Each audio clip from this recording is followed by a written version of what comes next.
Legenda Petani Immortal episode 32.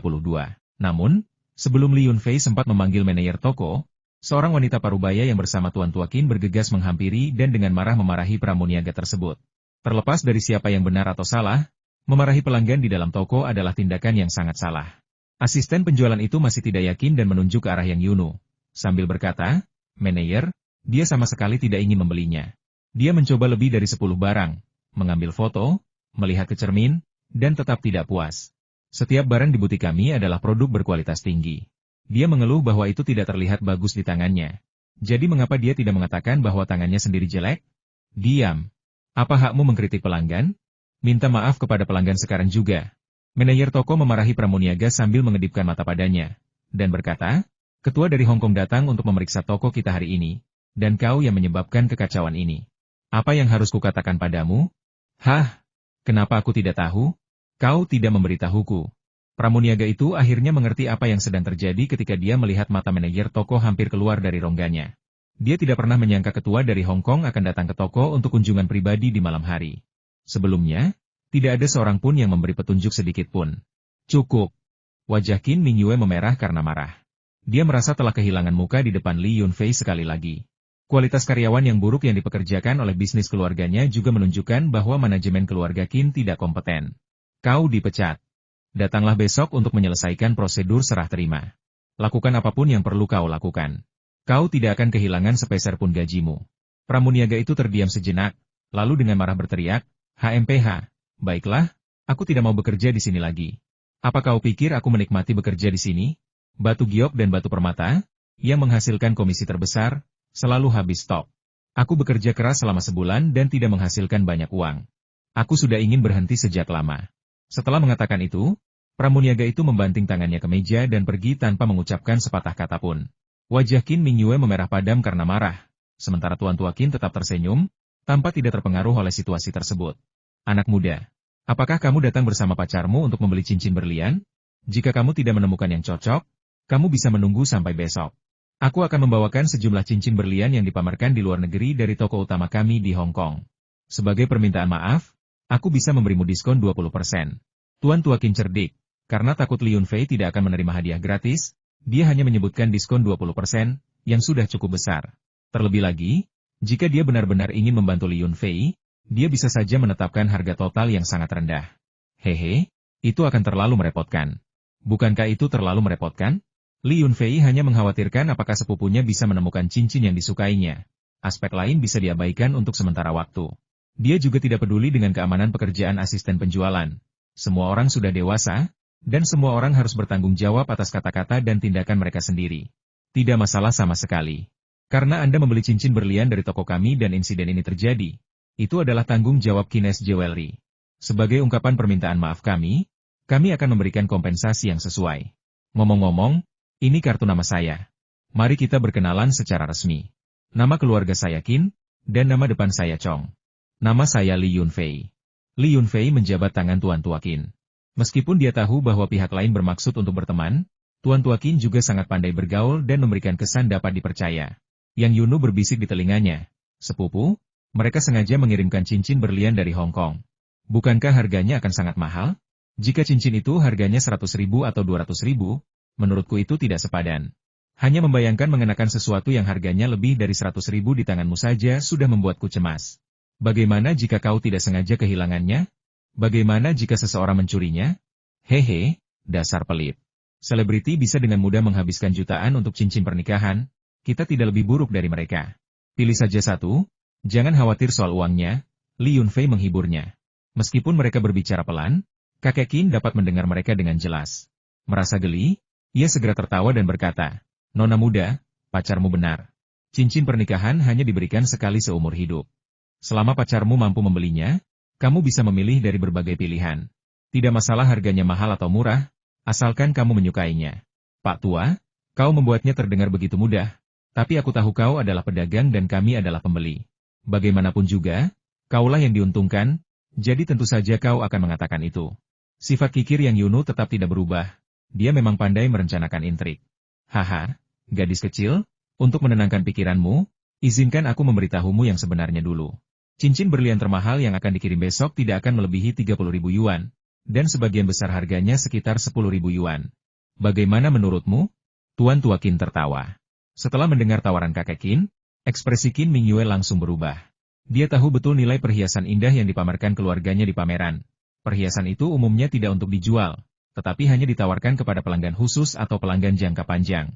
Lebih penting lagi, cincin berlian itu harganya berkisar dari lebih dari 1 juta hingga lebih dari 3 juta.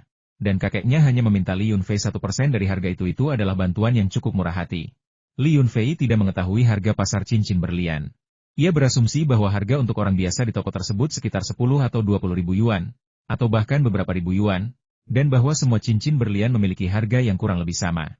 Tanpa berpikir panjang, ia mengatur waktu dengan Tuan Tua Qin, dan mengatakan bahwa toko akan menghubungi Li Yunfei segera setelah cincin-cincin itu tiba. Saat Li Yunfei dan Yang Yunu pergi, mereka tidak berbicara dengan Qin Mingyue. Karena keduanya tidak akur, mereka memutuskan untuk berpura-pura tidak saling mengenal untuk menghindari masalah. Mungkin karena terlalu tegang atau terlalu bersemangat, Yang Yunu mengalami menstruasi di malam hari, yang menyelamatkan Li Yunfei dari kesulitan. Li Yunfei tidak bisa berbuat apa-apa pada sepupunya, tetapi dia harus lari keluar di tengah malam untuk membeli pembalut untuknya. Pagi berikutnya, Li Yunfei sibuk menyiapkan hotpot dan mengurus hal-hal yang berkaitan dengan pasar petani. Yang Yunu merasa malu dan agak canggung. Jika dia tidak khawatir Li Yunfei akan terlalu sibuk, dia pasti ingin menghindarinya. Siang ini, pasar petani bahkan lebih ramai. Li Yunfei akhirnya mencapai kesepakatan dengan sebuah perusahaan pasar petani kecil di ibu kota provinsi, menyepakati harga dasar ditambah pengaturan bagi hasil. Li Yunfei tidak mengetahui kekuatan perusahaan pasar petani kecil ini, tetapi perusahaan itu tampaknya tahu betapa populernya sayuran Li Yunfei di kota-kota besar. Li Yunfei agak curiga akan hal ini, tetapi tidak punya waktu untuk menyelidiki detail perusahaan perdagangan pertanian tersebut. 2.000 kg sayuran lagi dikirim dari pertanian itu, dan bahkan batasan pembelian pun tidak dapat meredam antusiasme pelanggan. Sebelum pameran perdagangan pertanian ditutup pada sore hari, 2.000 kg sayuran yang dikirim hari itu sudah habis terjual. Li Yunfei merasa sangat frustrasi, berpikir dalam hati bahwa jika dia tahu produknya akan laku keras, dia pasti sudah menaikkan harganya ke tingkat yang dia anggap memuaskan, lalu membuka pasokan, memproses semua sayuran matang di ladang, siapapun pembelinya. Tepat saat itu, teleponnya berdering. Ketika dia menjawab, itu adalah panggilan dari toko perhiasan Qin. Ia mengatakan bahwa cincin berlian yang telah diterbangkan dari Hong Kong telah tiba dan dia harus mengajak pacarnya untuk membelinya ketika mereka punya waktu luang. Saat itu, tidak ada lagi yang bisa dijual di pasar petani. Jadi mereka menandatangani kontrak dengan sebuah perusahaan pasar petani kecil. Li Yunfei mengemasi barang-barangnya dan membawa sepupunya ke toko perhiasan Qin. Hari ini, kakek Qin tidak ada di rumah. Jadi Qin Mingyue, mengenakan gaun kerja berwarna cerah, berdiri menunggu mereka di pintu masuk toko perhiasan. Meskipun cuaca sangat dingin, ia berpakaian begitu tipis dan berdiri di luar ruangan ber-AC. Tidak jelas apakah ia menikmati siksaan itu atau ingin menyampaikan permintaan maafnya kepada Li Yunfei dan mencoba memperbaiki hubungan mereka. Tuan Li, Anda akhirnya datang. Hehe, saya pasti sudah membeku sampai mati jika Anda tidak datang. Qin Mingyue cukup menawan ketika dia tidak sedang bersikap sarkastik. Namun, setelah menyaksikan lidahnya yang tajam, tidak ada pesona apapun yang bisa menggerakkan Li Yunfei. Nona Qin, tidak bisakah Anda menunggu di dalam? Kami sudah merasa tidak enak badan. Dan jika Anda masuk angin, kami akan merasa khawatir untuk mendapatkan cincin yang kami inginkan. Yang Yunu tidak mengerti apa yang terjadi sebelumnya, tetapi dia berpikir Qin Mingyue adalah orang yang baik.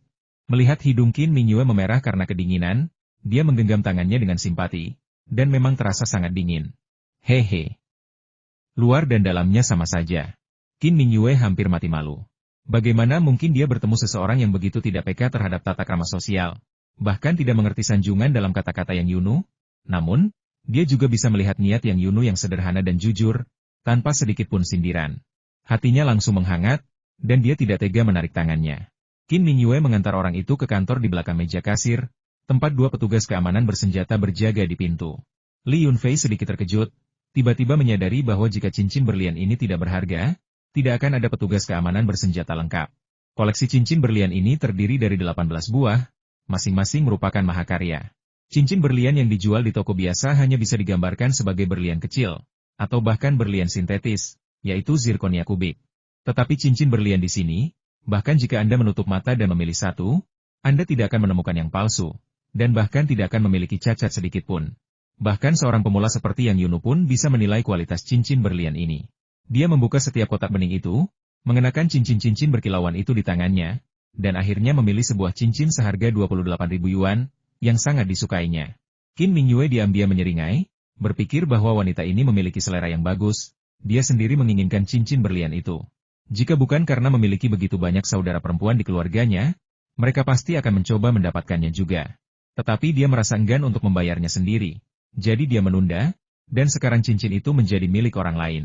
Pihak lain menggesek kartu tersebut, dan ketika Qin Mingyue melihat struk senilai 28.000 yuan, dia hampir menangis.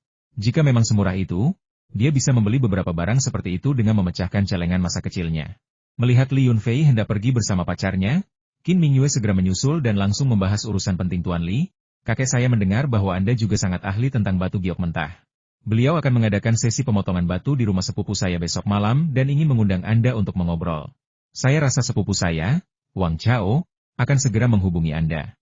Besok malam, kita lihat saja. Kalau ada waktu, aku pasti akan pergi. Li Yunfei sedang menghormati Tuan Tua Qin, bukan Qin Mingyue.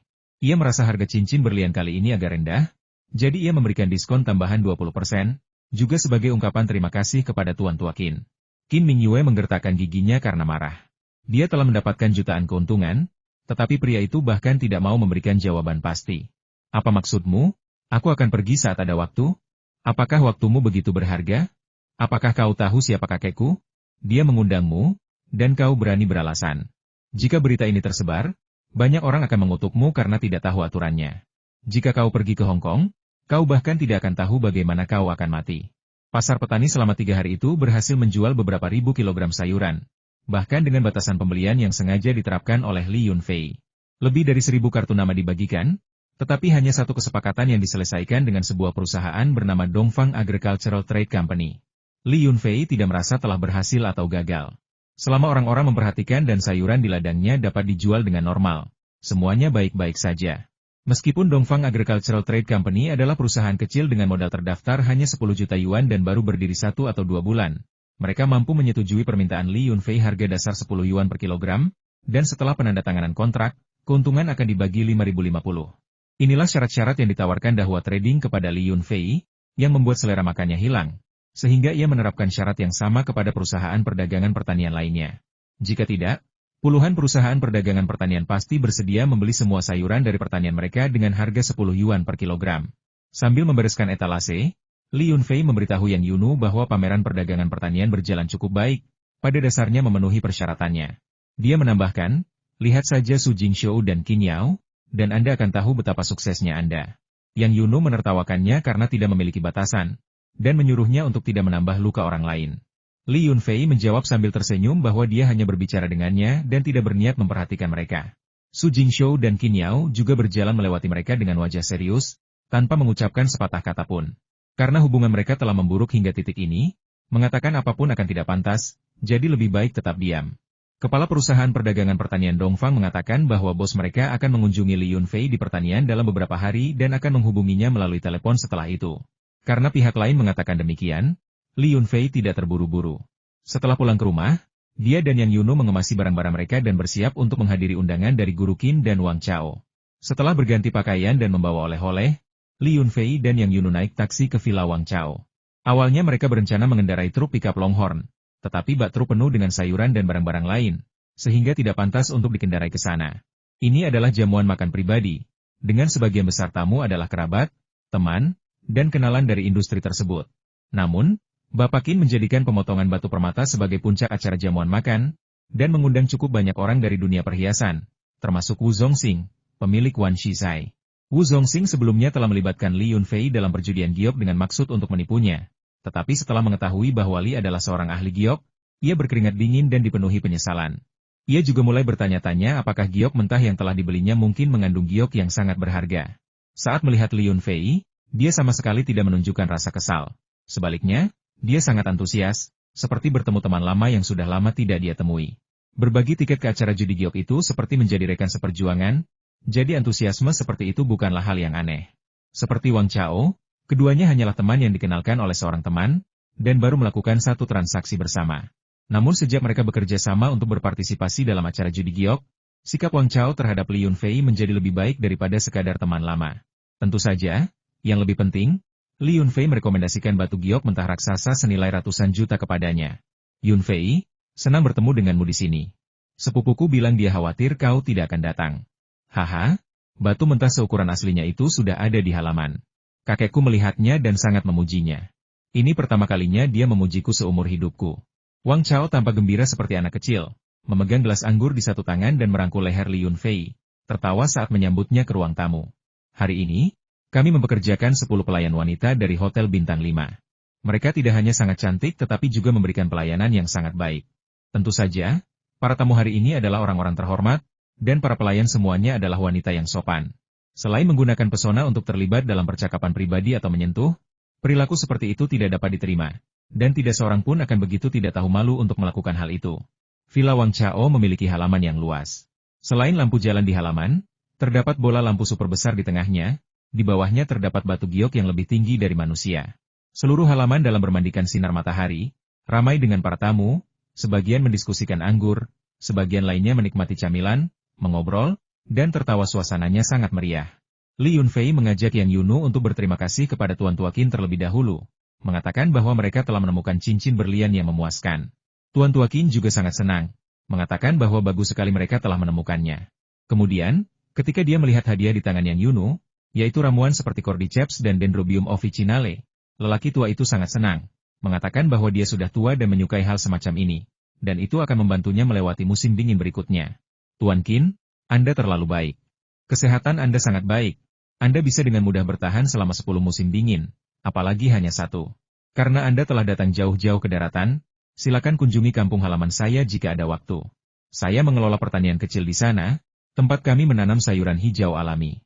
Sayuran itu tidak hanya memiliki rasa yang luar biasa tetapi juga bermanfaat bagi kesehatan. Semua orang yang telah mencicipinya sangat memujinya, kata Li Yunfei dengan sopan. Kalau begitu, saya tidak akan bertele-tele. Saya dengar dari Wang Chao bahwa bisnis Anda berjalan cukup baik. Itulah mengapa koki yang kami undang hari ini menggunakan sayuran dari kebun Anda. Saya diam-diam mencicipinya sendiri, dan memang benar-benar berkualitas tinggi. Bahkan jika Anda tidak mengundang orang tua ini, saya tetap akan datang, kata Tuan Tua Qin sambil tersenyum. Karena Wang Chao membantu Li Yunfei menemukan stand di pasar petani, Li Yunfei tentu saja tidak akan membiarkannya pulang dengan tangan kosong. Setiap kali pergi, dia akan meminta Wang Chao untuk membawa pulang beberapa sayuran. Wang Chao mungkin dengan sopan menolak hal-hal lain, tetapi dia sangat menyukai sayuran yang ditanam Li Yunfei. Jadi dia dengan senang hati menerima beberapa untuk dibawa pulang, tepat pada waktunya untuk jamuan makan hari ini. Setelah sebagian besar tamu tiba, Tuan Tua Qin mulai bersiap untuk memotong batu tersebut. Ia sudah lama menduga bahwa bongkahan batu giok raksasa ini berisi giok, jadi ia ingin memotongnya sebelum jamuan makan untuk menyenangkan semua orang. Dikelilingi oleh para tamu, Tuan Tua Qin tiba di batu giok mentah, mengeluarkan sebuah penanda, dan menandai jalur pemotongan. Kemudian, para pekerja menempatkan batu raksasa itu ke mesin pemotong. Mesin pemotong batu itu besar dan cukup berisik, jadi semua orang mundur dan melanjutkan minum dan mengobrol. Sahabat muda Yunfei, aku selalu penasaran, apa yang membuatmu begitu yakin bahwa batu giok mentah ini memiliki peluang besar mengandung giok, dan mengapa kau merekomendasikannya kepada cucuku? Tanya Tuan Tua Qin sambil tersenyum. Bagaimana aku bisa yakin? Lagi pula, itu bukan uangku, jadi tidak masalah jika aku membeli barang yang salah. Li Yunfei bercanda, menolak mengakui bahwa dia memiliki kemampuan khusus atau wawasan luar biasa. Sialan, kau menipuku. Wang Chao berpura-pura marah dan berteriak dengan geram, aku memperlakukanmu seperti teman dan cukup bodoh untuk menghabiskan uang membeli batu kasar ini. Ternyata, aku hanya orang bodoh yang beruntung. Aku bahkan berpikir jika ternyata untung besar, aku akan memberimu bagian keuntungannya, tapi sekarang semuanya hilang. Ada bonus? Ah, seharusnya aku tidak mengatakan yang sebenarnya. Sekarang aku kehilangan bonus. Li Yunfei tampak sangat terluka. Semua orang tertawa, karena tahu mereka hanya bercanda. Tapi Wu Zongxing tidak berpikir begitu. Dia selalu percaya bahwa Li Yunfei memiliki mata yang tajam. Selama percakapan mereka sebelumnya, dia dengan jelas menggambarkan lelang giok Myanmar kepada orang banyak, mengatakan betapa menakjubkan dan luar biasanya Li Yunfei. Bagaimana dia dengan santai mengambil batu kasar kecil dan memotong sepotong giok hijau kekaisaran senilai lebih dari 100 juta. Dan bagaimana dia bahkan berhasil menjalin hubungan dengan Chu Yingtai, orang terkaya di Asia Tenggara. Tuan Tua Qin tertawa dan berkata, apakah kebetulan jika 1 keping giok adalah kebetulan, dan apakah juga kebetulan jika 2 keping? Giok hijau kekaisaran Anda, yang bernilai lebih dari 100 juta, telah dimanfaatkan oleh Tuan Tua Chu Yingtai. Harga batu mentahnya memang segitu, tetapi jika diukir menjadi sebuah karya seni, harganya akan berlipat ganda. Saya akan berbicara baik-baik dengan Tuan Tua Chu lain kali saya bertemu dengannya. Melihat mereka saling mengenal, Li Yunfei tidak banyak bicara. Dia hanya tersenyum dan membiarkan semua orang bercanda, selama dia tidak mengakui memiliki kemampuan luar biasa. Pada saat itu, batu giok mentah tersebut dipotong secara horizontal, memperlihatkan warna hijau cerah, sama seperti potongan yang telah dipotong secara vertikal di Myanmar. Kerumunan orang bersorak gembira, mata mereka terbelalak takjub. Jika lapisan luar batu tersebut memperlihatkan giok di dalamnya, potongan giok berkualitas sedang hingga tinggi ini akan sangat berharga, bernilai ratusan juta. Wang Chao awalnya menginvestasikan 500 juta yuan dalam batu giok mentah. Meskipun nilai batu mentah lainnya tidak pasti, batu giok ini saja berpotensi dapat mengembalikan investasinya. Terutama akhir-akhir ini, nilai giok di pasar internasional telah meroket, berubah setiap hari. Ketika dipotong di satu sisi, seorang pedagang menetapkan harga lebih dari 300 juta yuan. Sekarang setelah dipotong menjadi dua, nilainya bisa meningkat puluhan juta yuan lagi. Namun, aspek perjudian dari giok tersebut kini telah hilang. Karena setelah kedua sisinya dipotong, giok tersebut hampir transparan. Jika Anda menyinari bagian dalamnya dengan senter yang besar dan kuat, Anda dapat melihat cahaya hijau. Selamat, Wang Chao. Anda telah mendapatkan kembali modal Anda hanya dengan satu batu ini. Dunia judi giok kita telah mendapatkan bintang baru. Mulai sekarang, ketika orang berbicara tentang judi giok, tidak seorang pun akan berani mengabaikan Anda, Tuan Muda Wang. Berjudi dengan batu kasar itu sangat mengasyikan. Kamu impas hanya dengan satu keping batu kasar. Tapi ku dengar putramu, yang seorang konsultan penilai, bunuh diri pada hari ia pulang setelah kehilangan uang karena berjudi dengan batu kasar. Satu kali potong membuatmu kaya, satu kali potong membuatmu miskin, satu kali potong membuatmu compang-camping. Pepatah itu sangat benar. Li Yunfei dan sepupunya berdiri di samping sambil mengobrol. Dia senang melihat Wang Chao menjadi pusat perhatian, asalkan tidak terlalu banyak orang yang memperhatikannya. Namun, Yang Yunus sangat penasaran dan berkata, "Kukira kau pergi ke Myanmar untuk berwisata. Tetapi aku tidak pernah menyangka kau benar-benar pergi untuk berjudi giok. Benarkah yang mereka katakan? Kau membeli batu mentah seharga beberapa ratus ribu, dan setelah dipotong, Chu Yingtai membelinya seharga lebih dari 100 juta? Li Yunfei sengaja bersikap angkuh, pamer di depan sepupunya tentu saja. Siapa sepupumu? Dia tidak akan berani kembali ke negara ini tanpa menghasilkan banyak uang. Jadi, mulai sekarang, jangan ragu untuk menghabiskan uang. Beli apapun yang kau butuhkan, pilih yang terbaik, karena keluarga kita akan kaya di masa depan." "Aku tidak percaya," kata Yang Yunus skeptis. "Banyak orang bangkrut karena berjudi giok. Bagaimana bisa kau seberuntung ini? Kita harus menabung dan tidak menghabiskannya sembarangan. Lagi pula, bisakah kau berhenti berjudi di masa depan? Bagaimana jika kau kalah kali ini?" Li Yunfei harus mengakui bahwa berbicara dengan seorang wanita tentang perjudian bukanlah hal yang bijaksana. Lagi pula, wanita ini adalah tunangannya. Memikirkan masa depan mereka membuat hal itu menjadi tindakan yang paling logis. Jika dia membiarkannya berjudi begitu dia mendengar tentang cara menghasilkan uang, itu akan berbahaya. Di tengah tawa dan obrolan, sisi ketiga batu itu dipotong, memperlihatkan warna hijau cerah lainnya. Kali ini, selain kekaguman, tidak ada lagi keraguan. Dengan tiga sisi yang seluruhnya terbuat dari giok, itu berarti seluruh bagian batu itu adalah giok. Bagian kecil batu yang tersisa hampir tidak perlu dipotong. Namun, Wang Chao bersikeras untuk membelah lapisan batu terakhir sendiri, dengan alasan ia ingin mengungkap misteri terakhir kepada semua orang. Tetapi para ahli sudah mengetahui jawabannya. Mereka bahkan tidak perlu melihat lapisan terakhir itu pasti juga berwarna hijau. Setelah potongan giok terakhir dipotong, kerumunan bersorak dan bertepuk tangan. Ini bukanlah giok kualitas tertinggi, tetapi ini adalah potongan terbesar yang tersedia. Berat dan nilainya dapat diperkirakan, tetapi nilai potensialnya tak terukur. Anak muda Yunfei, apakah kamu tertarik bekerja paruh waktu sebagai konsultan giok di toko perhiasan Qin milikku? Jika kamu kalah taruhan, kamu tidak akan menanggung tanggung jawab apapun. Jika kamu menang, kamu akan mendapatkan 10% dari keuntungan. Memanfaatkan suasana yang meriah, Tuan Tua Qin mengulurkan tangan perdamaian. Meskipun Tuan Tua Qin sangat tulus, Li Yunfei tidak menerima posisi tersebut. Ia tidak kekurangan uang dan tidak ingin membongkar rahasia ruang kecilnya. Jadi tidak peduli seberapa besar keuntungan yang ditawarkan pihak lain, ia tidak akan setuju. Namun, Li Yunfei menyatakan kesediaannya untuk membantu Qin S Jewelry sekecil apapun di masa mendatang. Qin Mingyue sangat tidak senang dengan pernyataan itu. Namun, Tuan Tua Qin sangat gembira, mengatakan bahwa ini bagus, dan bahkan bantuan kecil dari Li Yunfei akan sangat menguntungkan Qin S Jewelry. Ketika Li Yunfei pergi, Tuan Tua Qin mengatakan bahwa ia akan mengunjungi desa keluarga Li dalam beberapa hari untuk melihat pemandangan alami desa pegunungan Sichuan. Ketika Li Yunfei kembali ke desa, ia mendengar bahwa lelaki tua bermarga Yi telah menginap di sebuah hotel. Namun, tampaknya lelaki tua bermarga Yi belum menghubungi Xuan Yinzi dari kuil Taois tanpa nama itu, dan sangat berhati-hati dalam perjalanannya, bahkan tidak mengetahui bahwa Li Chunqiu adalah kenalannya. Semalam turun salju, dan Li Yunfei bangun pagi-pagi sekali. Tanpa membersihkan salju dari rumahnya, ia bersiap mengunjungi pria tua bernama Yi di hotel. Bagaimanapun, pria tua ini mungkin kakek Michelle, dan ia harus diperlakukan dengan keramahan yang setinggi-tingginya. Meskipun gedung utama hotel sudah lama beroperasi, Li Yunfei jarang sekali masuk ke dalamnya. Misalnya, dia tidak mengenali dua resepsionis perempuan yang dipekerjakan Luo Peng. Gadis-gadis muda dari desa itu kurang memiliki kesadaran pelayanan dan tidak mau menerima pelatihan yang sesuai, jadi Luo Peng tidak mempekerjakan resepsionis dari desa. Dia memang mempekerjakan pelayan biasa dari desa, tetapi beberapa di antaranya tidak patuh. Luo Peng telah mengeluh kepada Li Yunfei tentang hal ini berkali-kali, mengatakan bahwa jika keadaan terus seperti ini, dia akan berhenti mempekerjakan orang dari desa. Li Yunfei memberitahu resepsionis bahwa dia perlu memeriksa seseorang.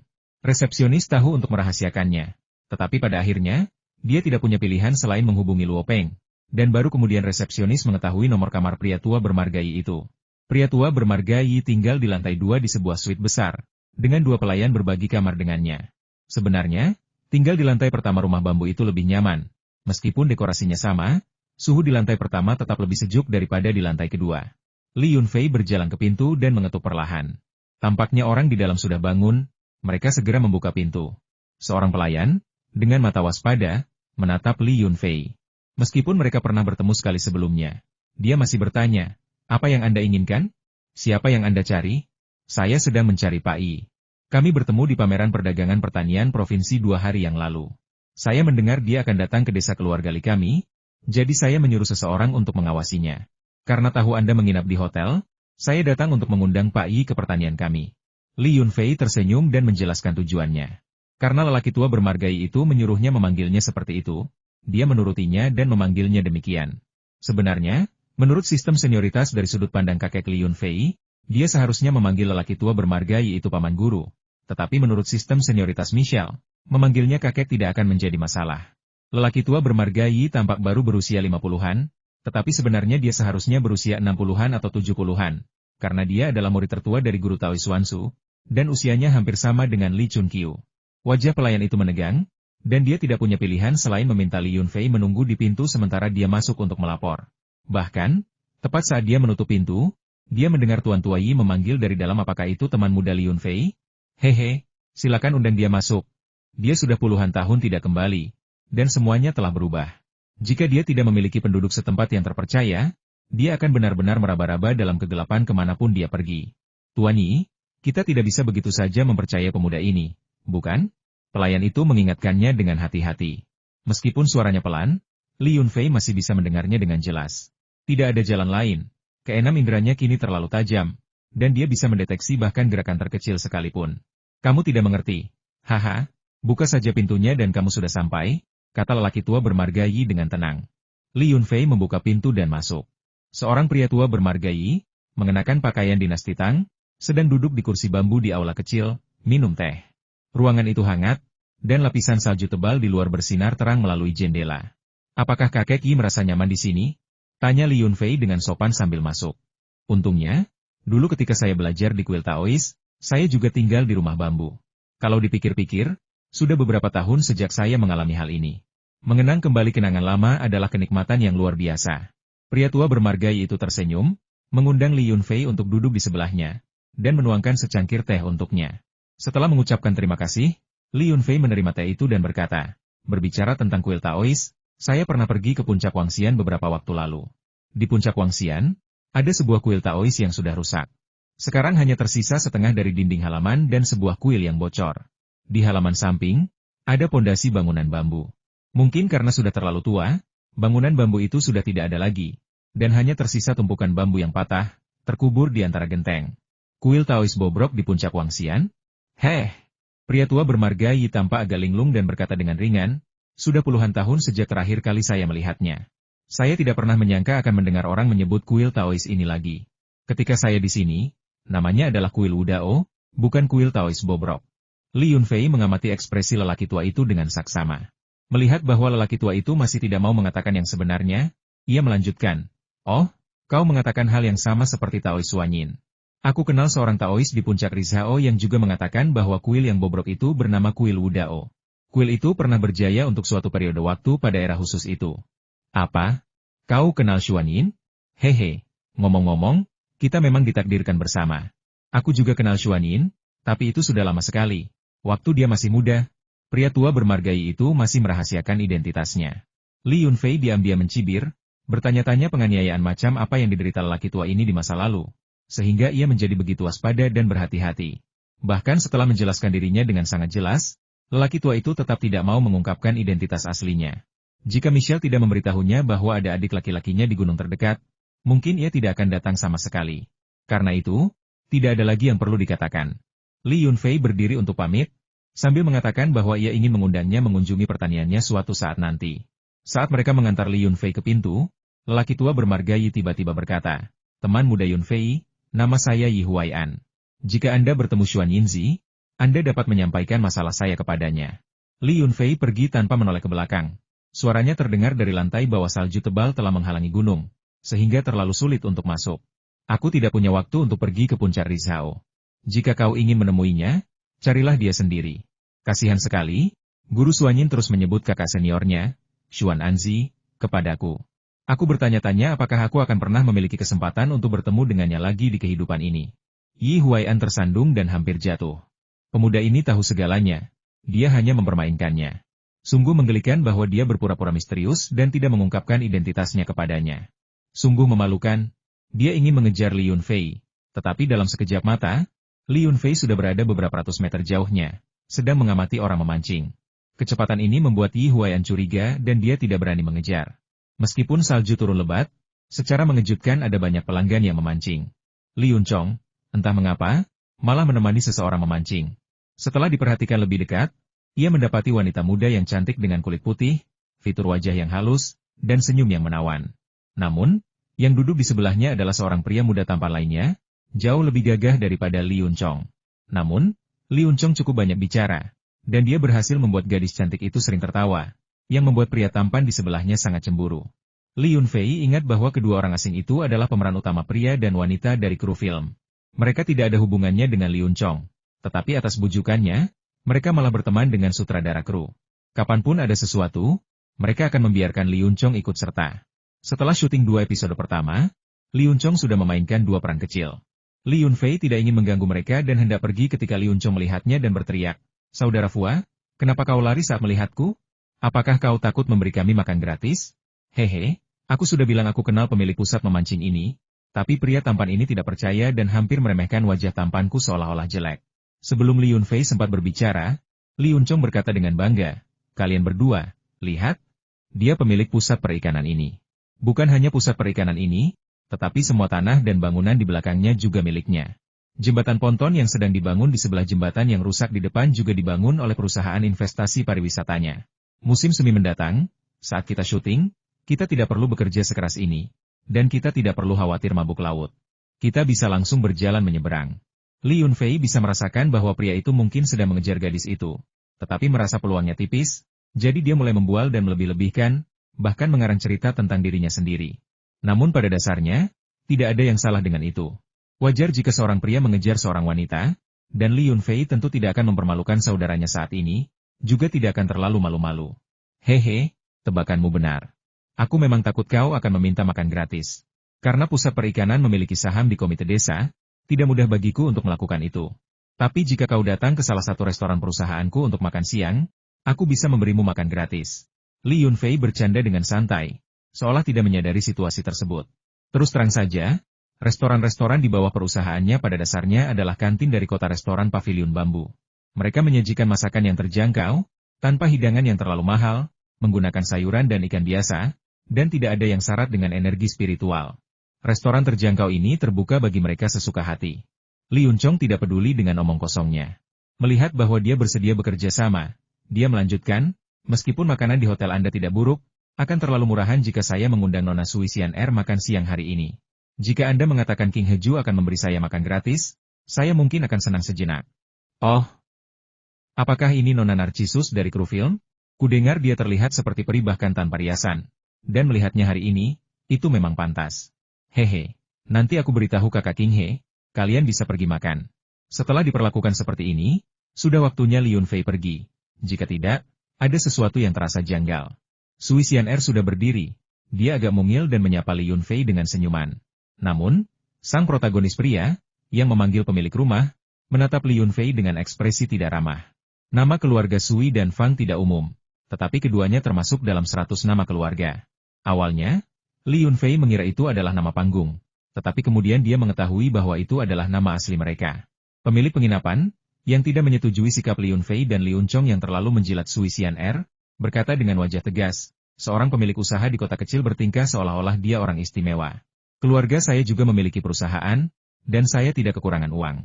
Akting hanyalah hobi pribadi saya. Jadi, saya mampu mentraktir kalian makan, jadi jangan khawatir. Sui Xian'er, kita ada syuting besok, jadi kenapa kita tidak kembali ke hotel untuk berlatih? Itu akan menyelamatkan kita dari mendengarkan gosip orang dan merusak suasana hati kita.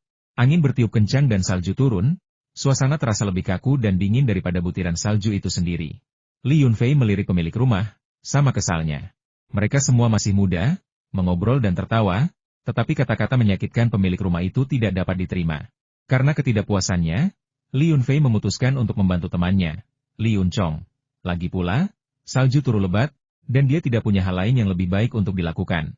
Ketika suasana menjadi tegang, peran wanita itu menjadi jelas. Sui Xian'er tersenyum lembut dan mengucapkan beberapa kata lembut, yang sedikit menghangatkan suasana. Dia mengatakan bahwa dia sibuk syuting akhir-akhir ini dan tidak punya waktu untuk bermain hari ini. Dia harus kembali dan mempelajari naskah dan terburu-buru untuk syuting besok. Meskipun kata-katanya menyenangkan, maksudnya jelas dia tidak ingin menyinggung pemeran utama pria dalam drama yang sama, tetapi dia membiarkan Li Yuncong berdiri di sana. Li Yuncong tampak sangat tidak senang. Semua usahanya selama beberapa hari terakhir sia-sia. Li Yunfei merasa kasihan pada temannya. Tetapi karena Sui Xian'er sudah mengatakan itu, tidak baik untuk mempermasalahkannya lebih lanjut. Tepat saat itu, sutradara Ruan dari kru film bergegas datang dari dermaga, dengan para staf membawa seorang pria berlumuran darah di belakangnya. Setelah diperiksa lebih dekat, ternyata itu adalah juru kamera kru film. Apa yang terjadi? Bagaimana kamera itu bisa rusak? Tanya Li Yunfei penasaran, lalu mengajak teman-temannya yang tampak sedih untuk menemui mereka. Begitu melihat Li Yunfei, Direktur Ruan langsung menghampirinya seolah-olah melihat seorang penyelamat dan berkata, Tuan Li, ada babi hutan di seberang sungai. 6 atau 7 ekor turun dari gunung. Mereka sangat ganas dan hampir merusak peralatan kamera kita. Juru kamera terluka oleh babi hutan saat mencoba melindungi peralatan. Saya dengar ada dokter di desa. Tolong periksa dia dengan cepat. Jika kondisinya tidak baik, kita perlu segera menghubungi rumah sakit di kota. Saya seorang dokter, cepat bawa dia ke sini agar saya bisa memeriksanya. Ekspresi Li Yunfei tampak serius. Dia tidak ingin ada yang meninggal saat ini, terutama karena banyak turis kota yang berada di sana untuk menyaksikan kru film melakukan pengambilan gambar. Apa? Kau seorang dokter? Ini? Direktur Ruan jelas terkejut dengan identitas Li Yunfei yang terus berubah. Dia pernah menjadi petani, pemilik hotel, dan sekarang dia mengaku sebagai dokter. Jangan buang waktu. Li Yunfei memberi isyarat kepada orang-orang di belakangnya untuk membawa orang yang terluka itu. Seseorang membentangkan jaket tebal dan meletakkan orang yang terluka itu di atas jaket tersebut. Li Yunfei menyeka darah di wajahnya dengan salju. Fotografer yang tidak sadarkan diri itu tidak bereaksi. Setelah memeriksa bagian vitalnya, tidak ada luka luar yang serius, hanya beberapa tulang rusuk patah, lengan kiri terkilir, dan 3 atau 4 goresan di wajahnya akibat ranting, yang membuatnya tampak seperti telah banyak berdarah. Li Yunfei dengan mudah mengembalikan bahu yang terkilir. Dia telah mempelajari gulat dan seni bela diri, termasuk teknik seperti mengkilir sendi dan mengembalikannya ke posisi semula. Kemampuan mengkilir dan mengembalikan sendi adalah persyaratan dasar. Li Yunfei telah berlatih secara ekstensif, dan dengan indera yang biasa, hal itu menjadi mudah baginya. Sang fotografer, yang masih tak sadarkan diri, mengerang kesakitan, yang membuat hati semua orang merasa iba. Namun, ketika mereka melihat bahwa lengannya yang tadinya terkulai kini berada di posisi normal, mereka menyadari bahwa suara retakan yang mereka dengar sebelumnya adalah Li Yunfei yang membantunya menegakkan kembali lengannya. Sutradara aksi dalam kru sudah menyadarinya.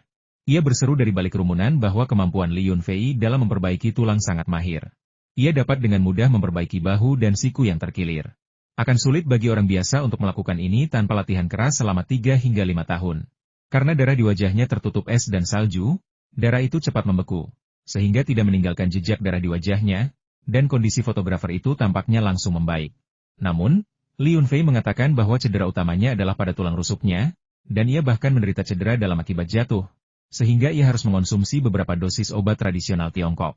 Tentu saja, jika kru produksi memiliki waktu, mereka juga dapat mengatur ambulans dari kota untuk menjemputnya dan memperbaiki tulang rusuknya yang patah. Ia membutuhkan setidaknya 10 hari untuk keluar dari rumah sakit. Sutradara Ruan, yang sudah yakin dengan kemampuan medis Li Yunfei, menyarankan agar jadwal kru film tidak ditunda dan jika minum obat tradisional Tiongkok dapat membantu, mereka harus menggunakan pengobatan tradisional ini. Lokasinya sangat dekat dengan klinik kakek, dan karena melihat bahwa ia tidak dalam bahaya langsung, mereka membawanya masuk. Meskipun itu adalah klinik pengobatan tradisional Tiongkok, klinik itu tetap memiliki alat dan bahan untuk pengobatan. Mereka mengoleskan yodium dan membalut luka di wajah dan kepalanya. Setelah mendapatkan obat dan mengobati cedera di tulang rusuknya, mereka meminta kru film untuk membawanya kembali ke hotel. Barulah saat itu kami punya waktu untuk menanyakan lebih detail tentang babi hutan. Direktur Ruan juga bukan penduduk setempat, jadi dia tidak tahu apa-apa tentang situasi di sini. Dia hanya mengatakan bahwa ada babi hutan, tetapi tidak bisa menjelaskan alasannya. Setelah mendengar kabar tersebut, Kepala Desa Li Tianlai memimpin anak buahnya, menjelaskan bahwa pegunungan tahun ini bergejolak, dengan salju awal yang menghalangi jalan setapak. Ia mengatakan bahwa jika babi hutan tidak memiliki makanan, mereka pasti akan turun untuk mencurinya. Hal ini sering terjadi di tahun-tahun sebelumnya. Tetapi para pemburu telah membunuh mereka dengan sangat parah sehingga tidak ada yang berani turun gunung lagi. Tahun ini, sebuah pusat perlindungan satwa liar telah didirikan, dan beberapa pemburu telah direkrut ke dalam organisasi tersebut, sehingga mereka tidak lagi berani berburu sembarangan. Tanpa kendali, babi hutan menjadi lebih sombong, yang dapat dimengerti. Kepala Desa Li, kita memiliki sejarah kerjasama, jadi Anda harus membantu kru film kami menyelesaikan masalah ini. Sutradara Ruan khawatir proses syuting akan tertunda. Beberapa adegan sudah dipilih dan tidak bisa diubah sembarangan. Jika tidak, ia akan dikritik keras oleh netizen.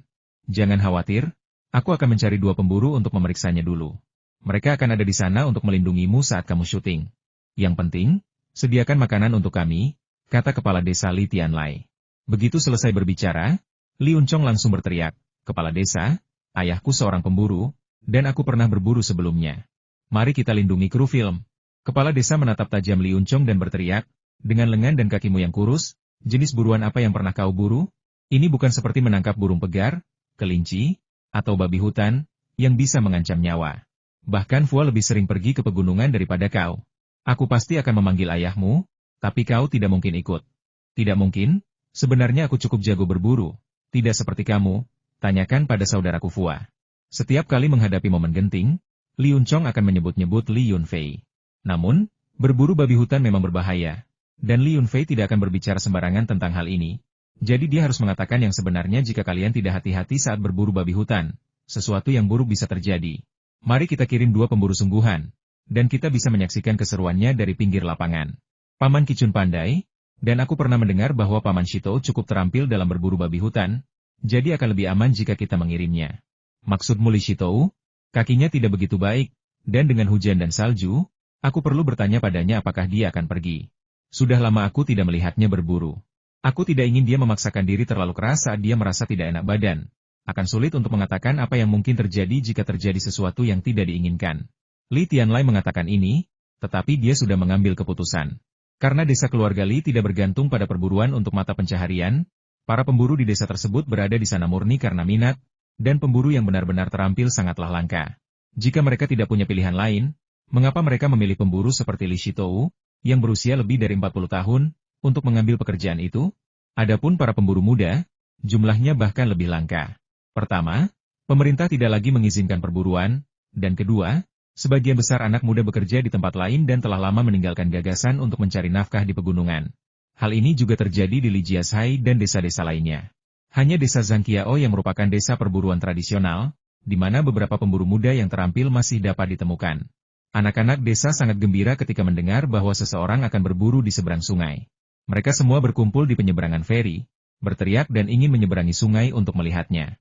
Namun, orang dewasa mengawasi mereka dengan ketat, dan tukang perahu tua di penyeberangan feri tidak mengizinkan anak-anak menyeberangi sungai dengan mudah. Jadi anak-anak berharap jembatan ponton akan segera dibangun sehingga mereka dapat menyeberangi sungai sendiri. Li Shitou tidak hanya memiliki kaki yang sakit, tetapi juga batuk parah, yang membuatnya semakin banyak merokok. Namun, senapan berburu tua yang ia bawa di punggungnya masih dipoles hingga mengkilap. Ada apa? Ada berapa banyak babi hutan? Akhir-akhir ini aku ngidam babi hutan, aku ingin sekali membunuh mereka dan merebusnya dengan bihun, batuk. Hanya memikirkannya saja sudah membuatku ngiler. Suara Li Shitou serak karena merokok, dan ketika batuknya parah, dia akan menghisap rokoknya beberapa kali dalam-dalam. Katanya itu akan membantu meredakan batuknya. Li Yunfei mengerutkan kening sambil memperhatikan. Setelah menjelaskan situasinya, dia memberi nasihat, Paman Shitou, jika paman merasa tidak enak badan, kurangi merokok. Pergilah ke klinik kakekku dan dapatkan obat untuk memulihkan kesehatan paman. Selagi paman masih muda, paman mungkin bisa memberi bibi kesempatan yang baik untuk menikah. Putra Li Shitou meninggal dalam kecelakaan mobil. Ia mengendarai sepeda motornya terlalu kencang di musim dingin dan tidak sempat mengerem, sehingga jatuh dari tebing.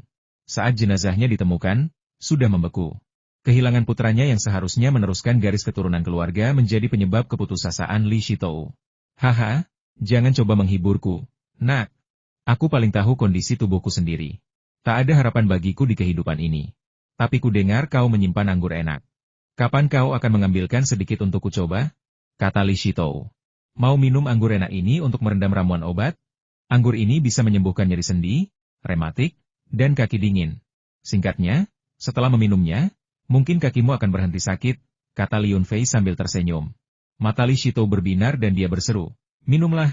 Asalkan anggurnya enak, tidak ada anggur yang tidak akan kuminum. Aku sudah beberapa kali meminta anggur kepada kakekmu yang kelima, tetapi dia bilang kau sudah menjual semua anggur enak kepada para bos besar di kota. Jika dia ingin minum anggur enak, dia harus memintanya darimu. Sedangkan untuk anggur yang baru diseduh, rasanya terlalu kuat, dan tubuhku tidak tahan. Kau bisa merokok, tapi tidak bisa minum? Li Yunfei mencoba membujuknya, ingin melihat seberapa banyak ia mampu menahan minuman keras.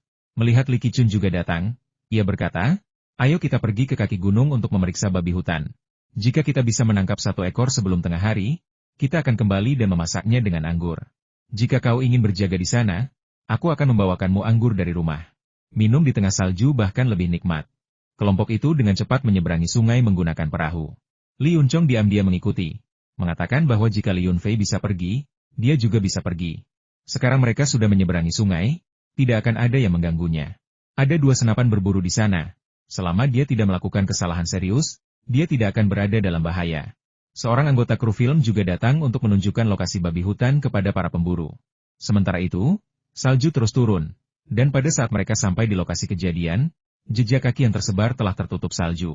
Keluarga-keluarga di kaki gunung telah mengunci pintu mereka, karena takut babi hutan akan menyerbu masuk rumah mereka dan membuat kekacauan. Namun, bahkan badai salju terberat pun tidak dapat menyembunyikan semua jejaknya.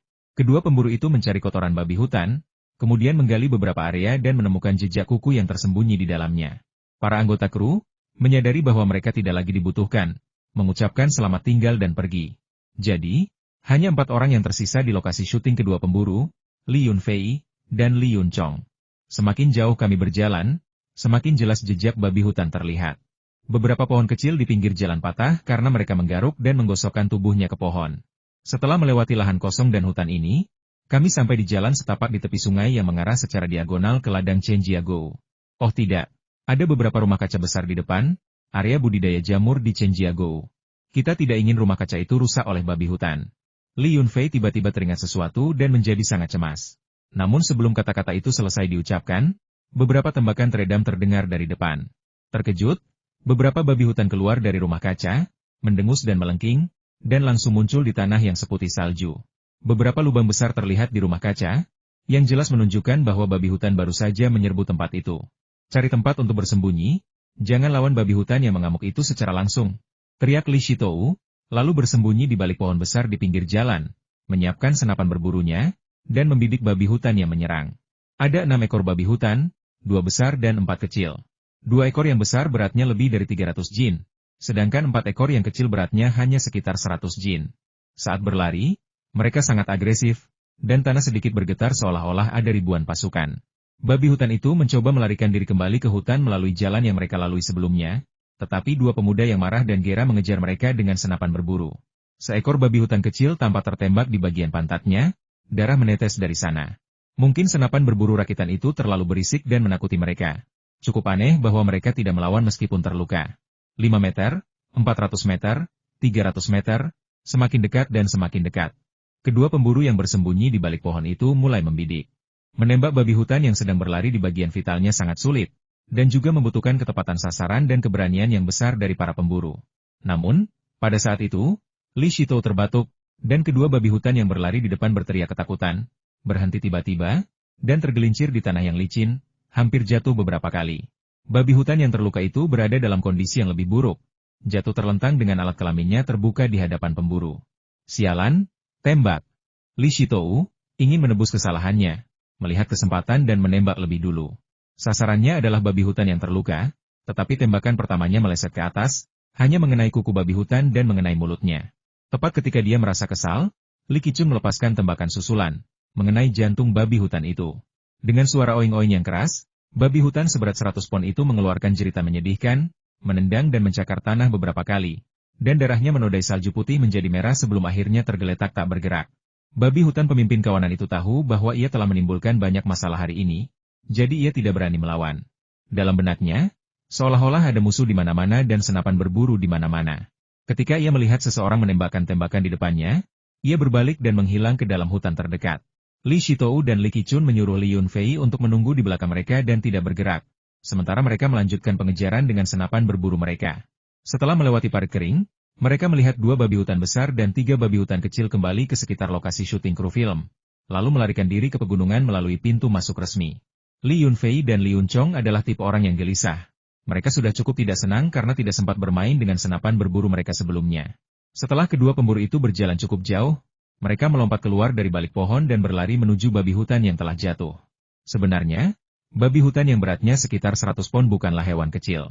Hanya saja ukurannya lebih kecil dibandingkan dengan babi hutan yang beratnya lebih dari 300 pon. Li Yunfei menendang bangkai babi hutan itu beberapa kali, dan baru merasa lega ketika bangkai itu berhenti bergerak. Sementara itu, Li Yunchong dengan antusias mengambil ponselnya, memotret babi hutan itu, dan bersiap untuk mengunggahnya ke Weibo. Sekelompok orang berlari dari arah rumah kaca. Beberapa di antara mereka membawa senapan berburu, sementara sebagian besar membawa pedang besar dan pentungan. Mereka mendekati lokasi Li Yunfei dengan aura mengancam. Setelah mengambil foto, Li Yunchong menjadi sedikit khawatir dan berkata, "Saudara Fua, apakah orang-orang ini akan mencuri babi hutan kita? Seharusnya aku membawa senapan berburu. Aku merasa tidak aman tanpa senjata. Jika terlalu banyak senapan berburu, pemerintah akan kembali menindak, dan bahkan senjata di tangan ayahmu pun tidak akan aman." Saat ini, sebuah desa memiliki 4 atau 5 senapan berburu, yang masih dalam batas yang dapat diterima oleh pemerintah kota. Jika jumlahnya bertambah sedikit, tidak ada yang bisa memastikan apa konsekuensinya. Li Yunfei berkata sambil menyipitkan mata melihat sekelompok orang yang muncul. Awalnya, ia sama khawatirnya dengan Li Yunchong tentang orang-orang ini yang mencuri buruannya. Namun, setelah melihat bahwa pria yang memimpin kelompok itu sebenarnya adalah sepupunya, Chen Sheng, ia merasa jauh lebih tenang. "Sepupu, ada apa kau kemari?" Li Yunfei berteriak dari jauh untuk menghindari kesalahpahaman yang mungkin membuat kunjungan ke kerabat di masa mendatang menjadi canggung. "Fua, jadi kau pelakunya? Babi hutan sialan ini menghancurkan rumah kaca kami. Kami sedang menanam jamur di dalam, dan sekarang suhunya tidak stabil. Kami bahkan tidak tahu apakah jamur-jamur itu akan bisa terus tumbuh." Mata Chen Sheng memerah, dan dia tanpa siap melawan babi hutan itu sampai mati. Ia telah mencoba menanam jamur selama lebih dari 2 tahun, tetapi selalu gagal. Menanam jamur biasa tidak menguntungkan, dan ia menghadapi masalah teknis dalam menanam jamur enoki. Menjelang tahun baru Imlek, atas bujukan kerabat dan teman-teman, ia akhirnya mencoba menanam jamur biasa lagi. Namun, ia sama sekali tidak menyangka akan terjadi bencana ini. Jamur enoki baru saja tumbuh sepanjang 2 inci ketika udara dingin masuk rumah kaca, menciptakan 7 atau 8 lubang besar tempat angin dan salju masuk. Ia hampir kehilangan kepercayaan diri untuk menanam jamur di rumah kaca. "Apa? Gubuk jamurmu hancur?" Li Yunfei diam-diam meratapi nasib sepupunya. Pria ini terlalu sial. Jika dia tidak menghasilkan uang sebelum tahun baru, dia mungkin akan bertengkar lagi dengan iparnya dan tidak akan bisa merayakan tahun baru dengan tenang. Dan gudang beberapa tetangga saya juga hancur akibat serangan babi hutan. Beberapa pemuda dengan senapan berburu di dekatnya, melihat bahwa Li Yunfei adalah kerabat Chen Sheng, tidak berani bertindak gegabah, tetapi hanya mengeluhkan kerugian mereka kepadanya. "Babi hutan itu diusir oleh 2 pemburu dari desa kita. Kamu harus segera kembali dan membersihkan gubuk jamur. Salju turun lebat beberapa hari terakhir ini, dan hewan liar di pegunungan tidak punya makanan. Mereka mungkin akan turun gunung untuk mencari makanan, jadi hati-hati. Tempat ini terlalu dekat dengan pintu masuk pegunungan, tidak seperti desa keluarga Li kita yang terhalang sungai," kata Li Yunfei. Beberapa orang mengamati babi hutan yang tergeletak di tanah, tetapi karena Chen Sheng tidak berbicara, mereka pun tidak mengucapkan sepatah kata pun tentang membaginya. Dalam kebingungan mereka tidak punya pilihan selain mengikuti para petani jamur itu pergi. Sebelum pergi, Li Yunfei memberitahu Chen Sheng bahwa ia akan mengunjunginya beberapa hari lagi dan bahwa ia tidak perlu khawatir tentang uang. Ia selalu bisa memulai hidup baru. Chen Sheng tidak punya pilihan selain menerima hasil ini. Jika ia ingin memulai hidup baru, ia tidak bisa melakukannya tanpa dukungan sepupunya. Li Yunfei, karena ia mendengar bahwa Li Yunfei memiliki banyak uang. Setelah orang-orang dari Chenjiago pergi, Li Yunfei menarik kaki seekor babi, menyeret babi hutan seberat 100 pon itu melintasi salju seperti mainan, tanpa usaha sama sekali. Li Yunchong menyaksikan dengan tak percaya, merasa itu sangat aneh. Kapan Li Yunfei menjadi sekuat ini? Bagaimana mungkin dia tidak tahu? Li Yunfei mengklaim fisiknya terbentuk melalui latihan. Padahal Li Yunfei masih tidur, ia sudah berlari puluhan putaran mengelilingi pertanian. Li Yunchong mengatakan ia hanya membual, tetapi tidak dapat menemukan bukti apapun, jadi ia hanya bisa mengagumi stamina Li Yunfei, yang sedikit lebih baik daripada miliknya sendiri. Ketika mereka sampai di dermaga feri tepi sungai, Li Yunfei menerima telepon dari Wang Chao. Wang Chao mengatakan cuaca akhir-akhir ini bagus, dengan salju, dan dia berencana mengajak kakeknya keluar keesokan harinya untuk menikmati salju dan mencari bunga plum, serta mencicipi beberapa hewan buruan liar dari pegunungan. Dia juga berencana membawa burung Girfalcon peliharaannya yang berhasil dijinakkan, menunggu di rumah agar burung itu kembali dengan membawa kelinci. Wah, kau benar-benar beruntung. Pemburu di desa kita baru saja menembak babi hutan, dan aku sedang menyeretnya pulang ketika kau menelepon. Oke, aku akan menyimpan sedikit daging babi hutan untuk kalian. Gantung di salju selama beberapa hari, dan dagingnya akan tetap segar. Li Yunfei tak kuasa memuji keberuntungan Wang Chao. Haha, bagus sekali. Kalau kita tidak terburu-buru, kita pasti sudah pergi hari ini. Beri kami daging babi hutan ekstra, kami akan berangkat besok pagi-pagi sekali, kata Wang Chao dengan antusias di telepon. Itu sudah cukup untukmu makan, kata Li Yunfei, lalu menutup telepon karena ia melihat Li Qichun dan Li Shitou berjalan kembali dengan senapan berburu mereka. Sebelum Li Yunfei sempat bertanya, Li Qichun berkata, 5 babi hutan yang tersisa melarikan diri kembali ke pegunungan. Jika mereka tidak punya makanan, mereka mungkin akan turun gunung lagi. Bagaimana dengan kru produksi? Akankah mereka bisa melanjutkan syuting? Li Yunchong lebih mengkhawatirkan hal ini, karena bagaimanapun juga, dewi favoritnya adalah pemeran utama wanita dalam produksi tersebut.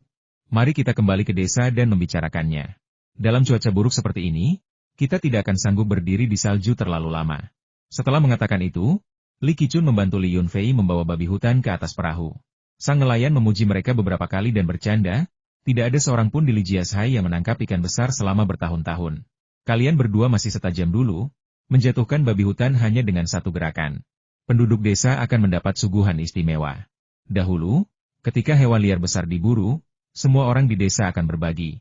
Tetapi sekarang kebiasaan itu telah berubah. Biasanya hanya dibagi di antara beberapa tetangga dekat atau keluarga tetangga. Bahkan jika Anda berburu beberapa babi hutan lagi, tidak akan cukup untuk semua orang. Ini juga menunjukkan bahwa hewan liar besar semakin langka dalam beberapa tahun terakhir, dan bahkan jika ada yang tertangkap, tidak ada yang mau membaginya. Tidak seperti beberapa dekade lalu, ketika para pemburu sering membawa kembali hewan besar ke desa. Li Yunfei dan anak buahnya membawa pulang seekor babi hutan, yang menyebabkan kehebohan di desa. Mungkin sebagian besar anak-anak belum pernah melihat babi hutan utuh sebelumnya, jadi mereka semua sangat penasaran dan mengelilingi babi hutan itu, mengajukan berbagai macam pertanyaan.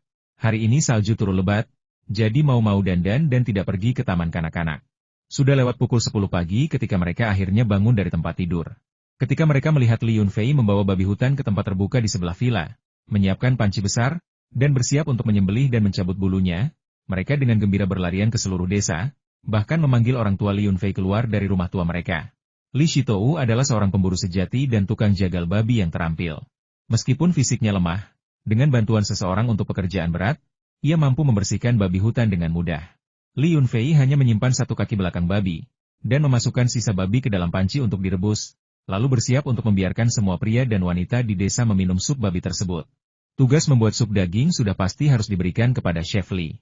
Dia membawa panci lain dari rumah, berniat menggunakan 2 panci dan menambahkan beberapa bahan lain agar cukup untuk seluruh desa. Jika tidak cukup untuk semua orang, maka mereka harus membaginya per rumah tangga. 1 mangkuk sup daging per rumah tangga, yang pasti akan cukup. Banyak sekali cabai, lada sichuan, dan adas bintang ditambahkan ke dalam sup. Bahkan sebelum mulai dimasak, banyak anak-anak yang lapar sudah meneteskan air liur. Pada hari-hari bersalju, karena tidak banyak yang bisa dilakukan, penduduk desa berkumpul di sekitar 2 panci besar di ruang terbuka di depan pertanian dan villa, mengobrol dan tertawa, setelah mendengar bahwa ada sup babi hutan untuk diminum. Mereka mendengar desas-desus bahwa Li Yunfei adalah seorang yang sangat rapi dan tidak suka orang datang ke villanya. Jadi baik orang dewasa maupun anak-anak sangat berperilaku baik dan tidak akan melangkah ke halaman villanya meskipun dibujuk berkali-kali. Hal ini membuat Li Yunfei frustrasi. Jika tidak ada yang mendobrak pintu, itu berarti mereka hidup susah. Jelas dia hidup cukup baik. Jadi mengapa tidak ada yang berani masuk ke vilanya? Setelah dibujuk berkali-kali, seorang wanita yang lebih tua akhirnya mengungkapkan pendapatnya, berkata, kamu dan Baini belum menikah. Tidak baik jika kalian mengotori rumah baru ini. Kami dengar kalian menghabiskan lebih dari 1 juta yuan untuk membangun rumah besar ini. Jika kalian mengotori barang-barang di dalamnya, kami tidak mampu membayarnya. Li Yunfei akhirnya memahami inti masalahnya sejak villa itu dibangun. Villa itu telah menciptakan penghalang tak terlihat antara dirinya dan penduduk desa biasa. Untungnya, sekarang gerbang besi besar di pertanian itu telah dilekan, para bibi dan nenek desa dapat mengobrol dan tertawa di ruang terbuka di sebelah villa, yang merupakan konsesi kecil. Setelah tahun baru dan musim semi, dia hanya akan membangun rumah bambu di tepi sungai dan menyimpan villa itu untuk acara kumpul-kumpul teman. 2 panci besar sup babi hampir siap. Li Yunfei membayar seseorang untuk membeli banyak kue wijen dan stik adonan goreng dari kota, yang akan sangat cocok dimakan bersama sup tersebut. Tepat ketika sup panas itu hendak disajikan, iring-iringan sepeda motor tiba, semuanya berseragam dan dengan warna cat yang sama. Mereka adalah orang-orang dari Pusat Perlindungan Hewan dan Tumbuhan. Si tukang ikut campur sudah datang. Beberapa penduduk desa berbisik di antara mereka sendiri. Karena adat istiadat desa bertentangan dengan peraturan Pusat Perlindungan Hewan dan Tumbuhan, semua orang saling tidak menyukai, dan telah terjadi beberapa konflik karena hal ini. Penduduk desa merasa bahwa berburu dan mengonsumsi daging adalah hal yang wajar. Tetapi Pusat Perlindungan Hewan dan Tumbuhan menggunakan hukum sebagai standar dan menetapkan serangkaian hukuman bagi mereka yang membunuh hewan yang dilindungi. Yin Sueyan adalah Kapten Pusat Perlindungan. Ia mengenakan mantel militer tebal yang menutupi tubuhnya yang montok dan memikat. Ia menatap tajam semua orang, wajahnya dingin, dan berteriak tegas, kami menerima laporan bahwa orang-orang dari desa Anda memburu babi hutan. Tidakkah Anda tahu bahwa babi hutan adalah hewan yang dilindungi kelas 2? Berburu babi hutan tanpa izin adalah tindak pidana.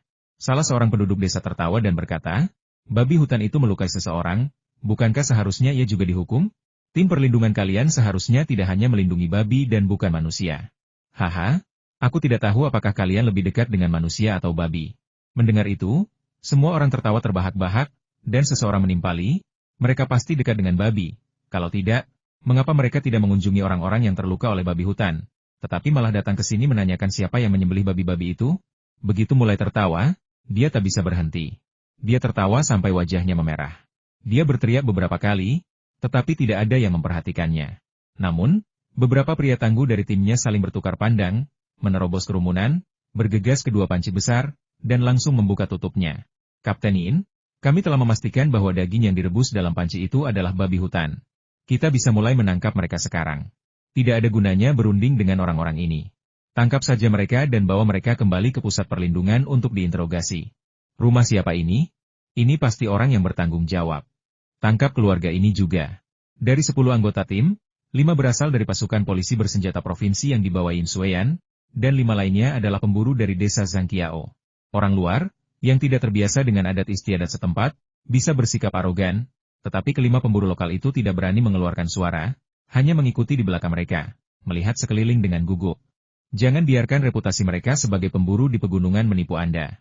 Ketika mereka bertemu dengan orang-orang yang sama ganasnya dari desa tetangga, banyak hal diatur oleh aturan. Jika Anda melanggar aturan tersebut, konsekuensinya akan mengerikan. Di masa lalu, mereka bahkan bertaruh lengan dan kaki, terkadang dengan pisau terhunus di depan Anda. Sekarang mereka lebih beradab, mereka tidak akan menggunakan pisau di depan umum, tetapi mereka akan memukuli Anda secara diam-diam, dan Anda tidak dapat berbuat apa-apa. Dengan wajah dingin, Yin Sueyan berjalan ke 2 pot besar itu, melirik ke dalamnya beberapa kali, lalu berteriak, Li Yunfei, keluarlah dan beritahu aku apa yang terjadi. Kedua pot besar ini diletakkan di sebelah rumahmu. Jangan bilang kau tidak tahu tentang ini. Li Yunfei muncul dari balik kerumunan sambil tersenyum dan berkata, oh, itu Kapten Yin. Waktu yang tepat sekali. Sup dagingnya sudah siap. Aku akan minum beberapa mangkuk untuk menghangatkan badan. Mengendarai sepeda motor di cuaca bersalju seperti ini pasti sangat melelahkan.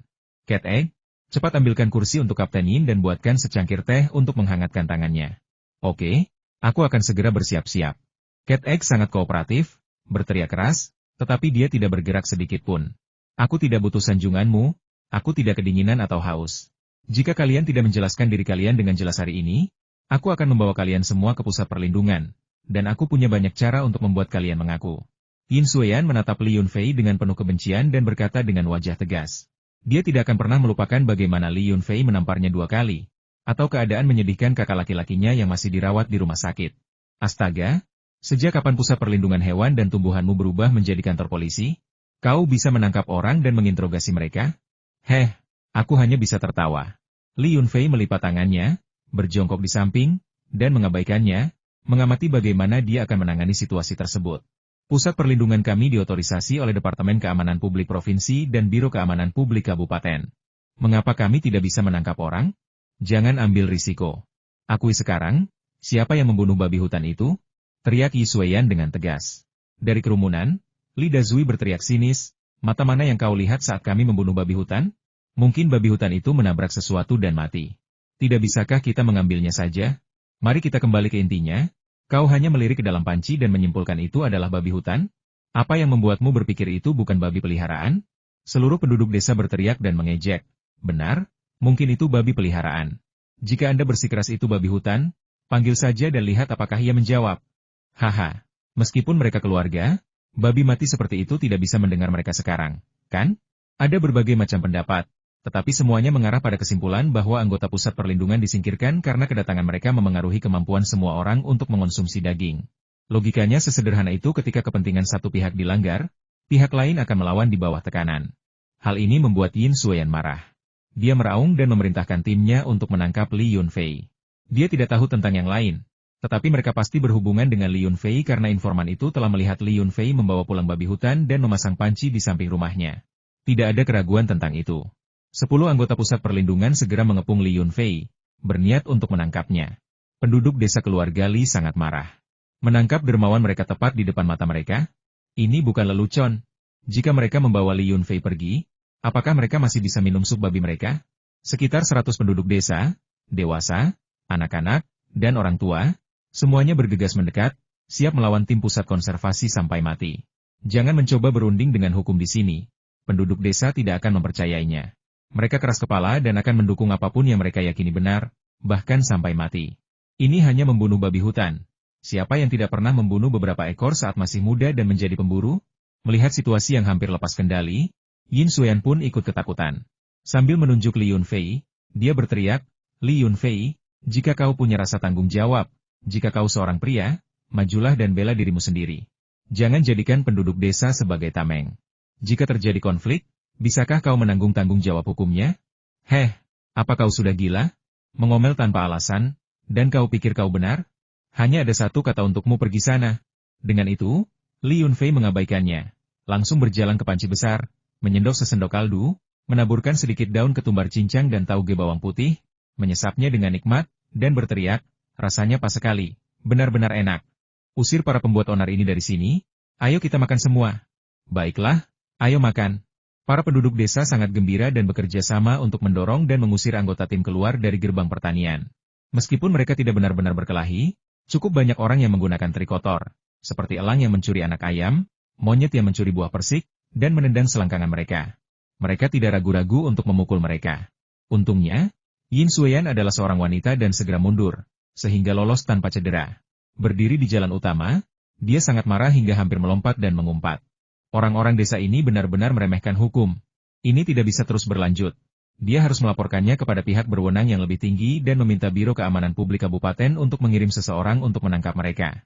Mereka tiba di tengah angin kencang, tetapi pergi dalam keadaan yang menyedihkan. Pusat konservasi telah berdiri begitu lama, tetapi mereka belum menangkap individu yang patut diperhatikan. Hari ini, dengan salju lebat dan tidak ada yang bisa dilakukan, serta tidak dapat berpatroli di pegunungan, mereka berencana untuk menangkap seseorang karena membunuh hewan yang dilindungi kelas 2. Tetapi mereka tidak pernah menyangka akan bertemu seseorang yang dengan keras melawan hukum. Ini sangat memalukan. Ini pertama kalinya aku menegakkan hukum di depan umum. Dan ini sangat merusak martabat kepemimpinanku. Yin Sueyan diam-diam bersumpah bahwa dia harus memastikan Li Yunfei menerima hukuman yang pantas sebelum dia bisa meredakan amarahnya. Penduduk Li Jiashai tampak seperti telah meraih kemenangan besar, mengobrol dan tertawa sambil menikmati sup daging mereka. Segenggam daun ketumbar dan segenggam tauge bawang putih menambah aroma, dan potongan daging besar diiris tipis, dengan puluhan irisan mengambang di setiap mangkuk. Meskipun jumlahnya tidak banyak, tampak memuaskan. Dengan roti pipi wijen atau stik adonan goreng, orang dewasa dan anak-anak sama-sama makan dengan lahap.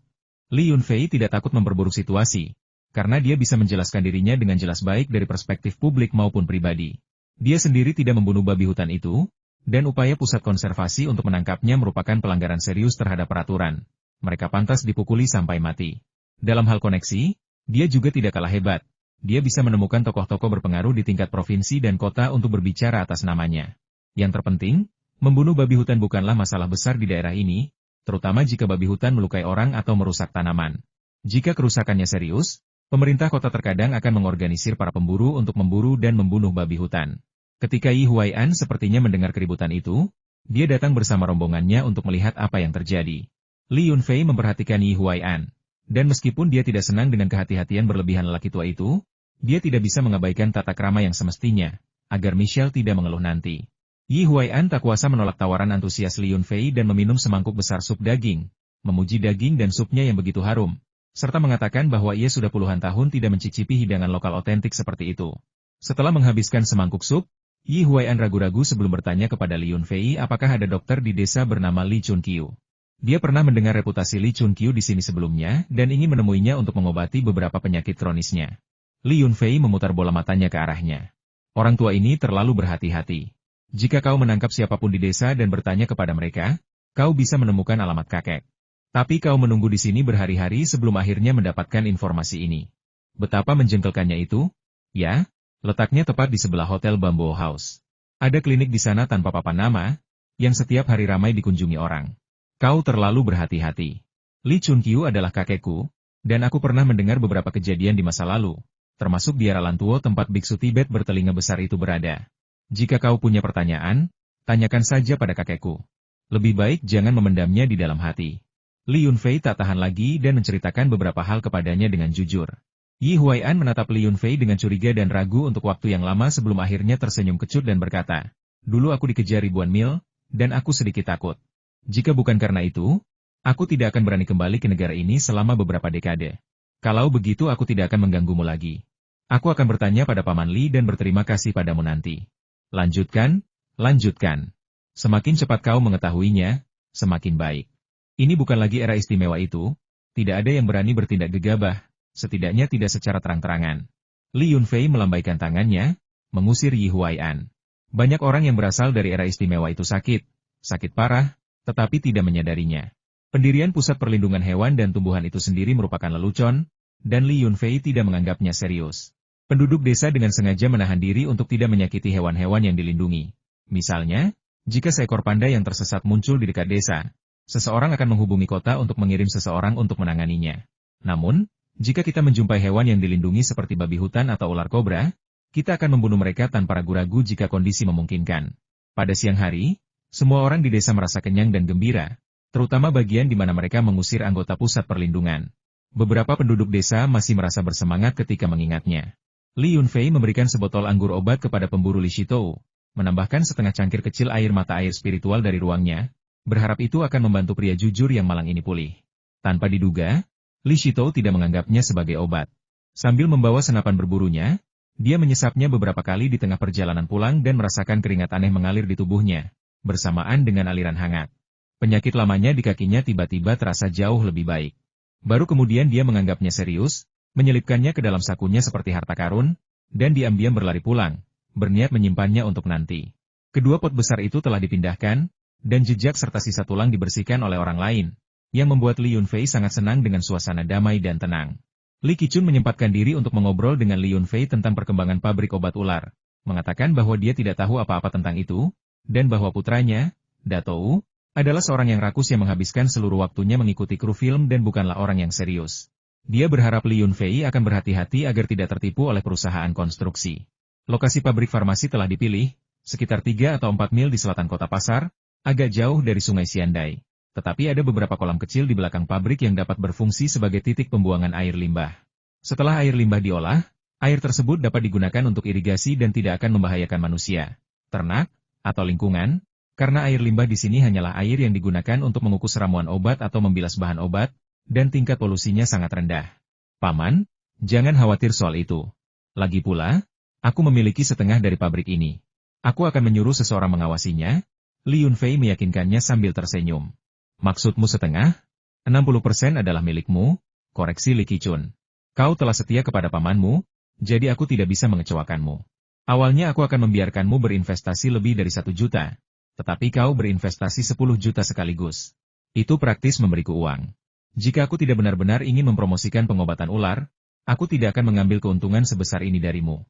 Hehe, baiklah, aku akan mendengarkanmu.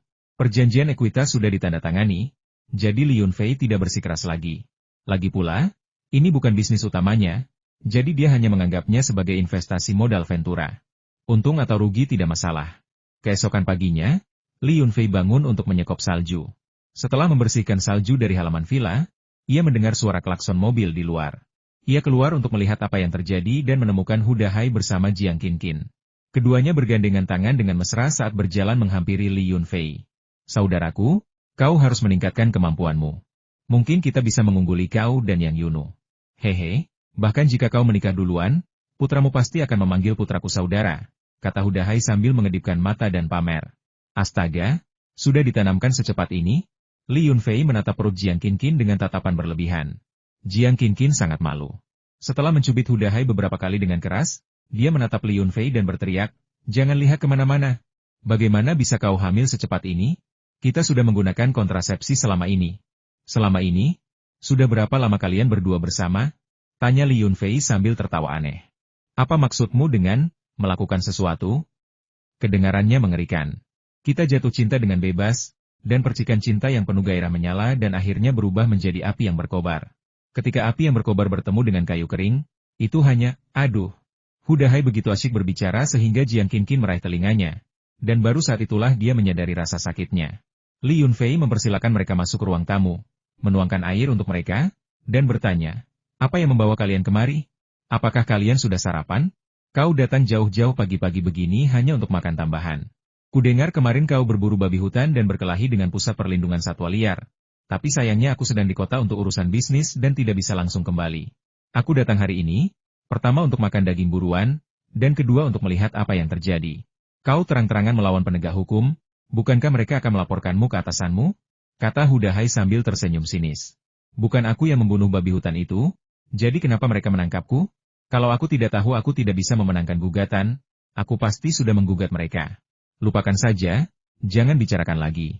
Aku akan memasak untukmu agar kau tidak bilang aku tidak memperlakukanmu dengan baik. Qinqin, telepon UNU dan ajak dia makan siang. Kalau kau tidak sibuk di kantor siang itu, jangan pergi. Akan ada tamu siang itu, jadi kau bisa menemani mereka dan mengobrol," kata Li Yunfei sambil sudah mengenakan celemek. "Perusahaan kami sangat sepi sejak turun salju. Aku akan menelepon UNU sekarang juga." Jiang Qinqin tanpa basa-basi langsung menghubungi nomor yang UNU untuk mengundangnya makan malam. Pagi itu, kami memasak bubur dan menumis beberapa lauk, menambahkan irisan loba acar dan kol pedas. Kami berempat makan dengan lahap. Meskipun sudah kenyang, kami tetap menghabiskan semua sayuran dan tidak menyisakan apapun. Setelah makan, Yang Yunu berkata, "Aku juga sudah belajar cara membuat acar lobak. Jadi kenapa aku tidak bisa membuatnya enak? Sepupu, apakah nenek menyembunyikan resep rahasia dariku?" Li Yunfei menjentikan hidungnya dan tertawa. "Kau tahu karakter nenek. Dia bukan tipe orang yang suka berkomplot. Lagi pula, dia tidak akan menyembunyikan apapun dari menantunya. Kau seharusnya tidak mencari alasan jika kau hanya bersikap bodoh."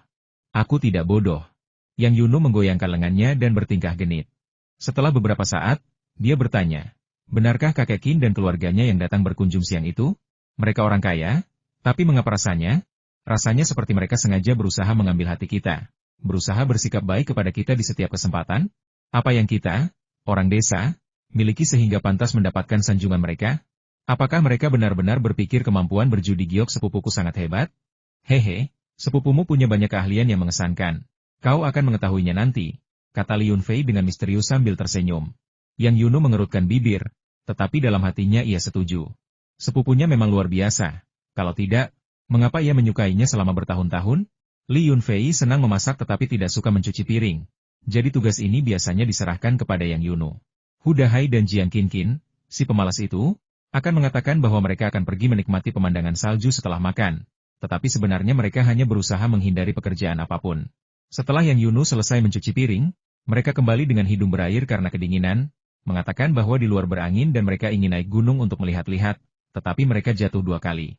Li Yunfei memarahi mereka, mengatakan bahwa mereka pantas mendapatkannya. Ini adalah konsekuensi tragis dari menghindari pekerjaan. Hu Dahai menyeringai, mengatakan bahwa dia adalah tamu dan tidak perlu melakukan apapun. Li Yunfei, yang terlalu malas untuk berurusan dengan Hu Dahai yang tak tahu malu, memanggil 2 anjing pemburu dan bersiap untuk mengajak rombongan berjalan-jalan di dekat sungai Xiandai. Tidak banyak yang bisa dilakukan di tengah salju tebal. Selain memandang salju, satu-satunya aktivitas lain adalah mengejar kelinci dengan anjing-anjing itu. Pada waktu ini, jika tidak ada makanan, kelinci akan keluar mencari makan. Bulu abu-abu mereka tampak jelas di salju, seringkali membuat mereka menjadi mangsa yang mudah bagi anjing-anjing pemburu. Sambil melangkah keluar, Hudahai bertanya dengan bingung, "Bukankah Anda punya burung Girfalcon?" Burung itu bahkan menduduki puncak beberapa tangga pencarian video. "Keluarkan agar kita bisa melihatnya. Bukankah cuaca bersalju ini kesempatan sempurna baginya untuk memamerkan keahliannya?" Li Yunfei berpikir itu masuk akal. Wang Chao juga ingin melihat burung elang ketika dia tiba nanti. Jadi lebih baik memanggilnya sekarang untuk menghindari masalah di kemudian hari.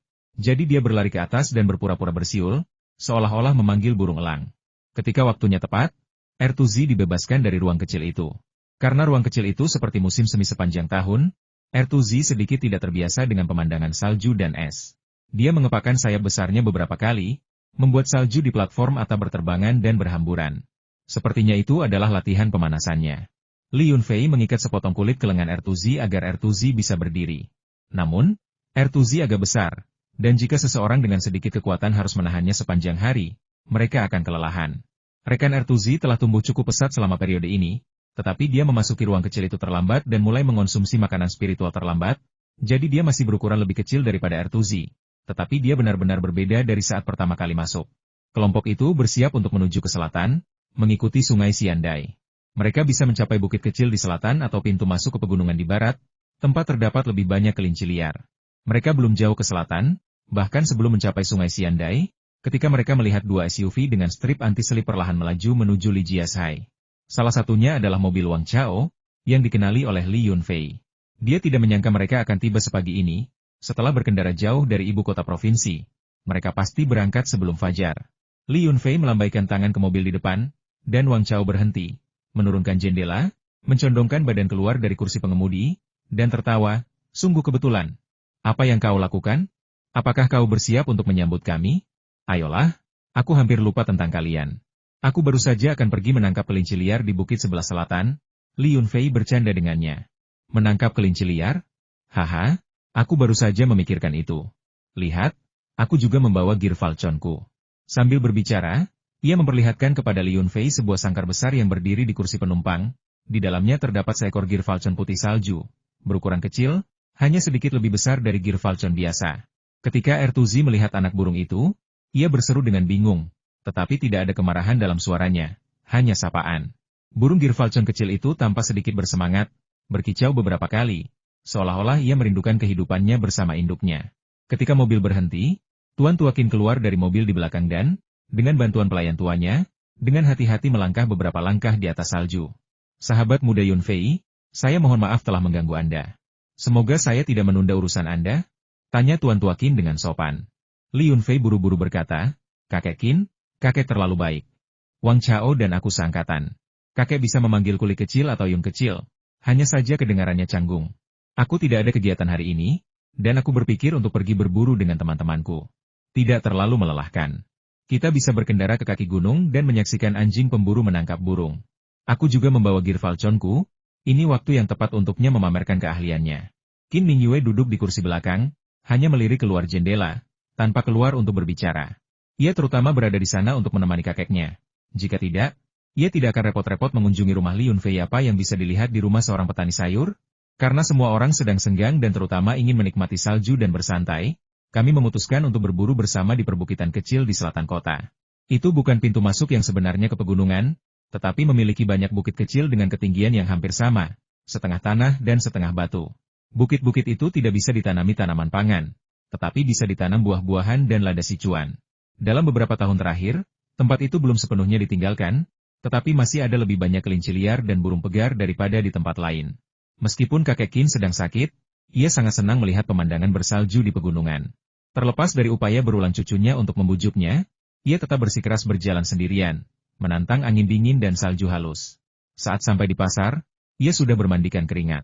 Saat melewati restoran sup daging sapi, perut Tuan Tuakin berbunyi keroncongan. Mendengar itu, Li Yunfei menyadari bahwa dia lupa apakah rombongan tamu sudah sarapan, karena mereka datang jauh-jauh dari ibu kota provinsi dan seharusnya bangun sangat pagi. "Kakek Qin, sup daging sapi cui tua ini adalah salah satu makanan khas daerah kami. Sudah ada sejak generasi kakek saya. Kakek saya bilang, panci besi besar di depan pintu selalu menyala. Rasa sup yang mereka buat adalah sesuatu yang bisa dinikmati seumur hidup. Ada yang pernah mengatakan bahwa mereka menambahkan kulit opium ke dalam sup. Kemudian, orang-orang dari kabupaten datang untuk menyelidiki. Mereka melakukan banyak pekerjaan, tetapi tidak menemukan apapun, dan masalah itu akhirnya diabaikan. Kemudian, kakek mengetahui dari obrolannya dengan Pak Tua Cui bahwa seseorang menginginkan resep sup daging sapi keluarganya. Jadi mereka sengaja mengirim seseorang untuk menyelidiki. Mereka tidak menemukan jejak resep itu di dalam sup, jadi mereka menyerah. Tuan Tua Qin sudah lapar, dan ketika mendengar saran Li Yunfei menarik, ia pun berkata, "Oh, karena kita sudah datang ke kota Qinglong, kita tidak boleh melewatkan makanan enak. Mari kita masuk dan mencicipi, aku agak lapar." Sebuah tungku tanah liat tradisional, jenis yang menggunakan batu bara sebagai bahan bakar, atau bisa juga dibuat dengan kayu bakar, berdiri di salah satu sisi pintu masuk restoran sup daging sapi Cui. Begitu Anda mendekat, Anda bisa merasakan uap panasnya. Panci besi besar itu memiliki diameter lebih dari 1 meter. Ini adalah panci besi terbesar di pedesaan, dan sangat tebal. Lapisan cabai merah mengapung di permukaan panci, minyaknya jernih dan berkilau, dan Anda dapat mencium aroma daging sapi yang kaya dari kejauhan. Kombinasi rasa pedas dan aroma pasti akan membangkitkan selera makan Anda. Beberapa mangkuk tanah liat kecil diletakkan di samping panci, diisi dengan daun ketumbar, daun bawang, dan bawang putih cincang segar. Disajikan dengan potongan kulit tahu, mie kaca, atau bihun, semangkuk sup daging sapi yang harum siap dihidangkan. Pemiliknya berusia lebih dari 50 tahun, bertubuh tegap, pipi merona, dan tampak sangat sehat serta energik. Ketika melihat tamu datang, ia segera menyambut mereka dengan senyuman dan mengundang mereka ke meja besar. "Silakan duduk, tamu-tamu terhormat. Berapa mangkuk sup yang Anda inginkan? Apakah Anda ingin bakpao kukus? Apakah Anda ingin daging sapi?"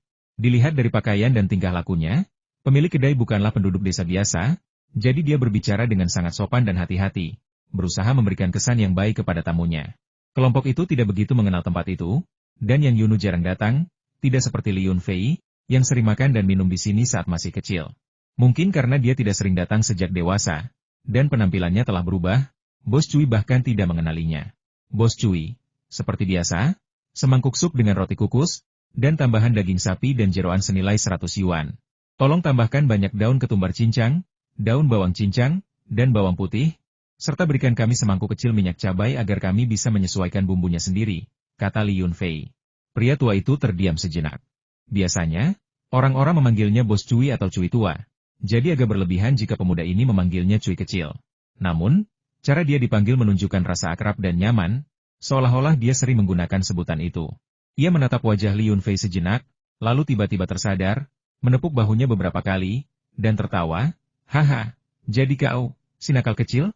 Kakekmu dulu memanggilku begitu, dan kau menirunya, tapi kau sepertinya tidak bisa lepas darinya. Kudengar kau sudah kaya raya sejak kembali ke desa. Kenapa tidak duduk saja di toko kecil kami? Pamanmu pasti tidak akan kekurangan semangkuk sup daging sapi, kan?" Kakek dan ayah Li Yunfei adalah teman sebaya. Meskipun Li Chunqiu hanya 18 atau 19 tahun lebih tua darinya, Bos Cui memperlakukannya dengan sangat hormat, memanggilnya paman di setiap kesempatan. Dengan demikian, hubungan antar generasi mereka terjalin. Bos Cui sangat berterima kasih kepada Li Chunqiu karena ibunya mengalami persalinan yang sulit dan pendarahan hebat, hampir meninggal. Jika bukan karena campur tangan Li Chunqiu, ibu dan anak itu pasti akan meninggal.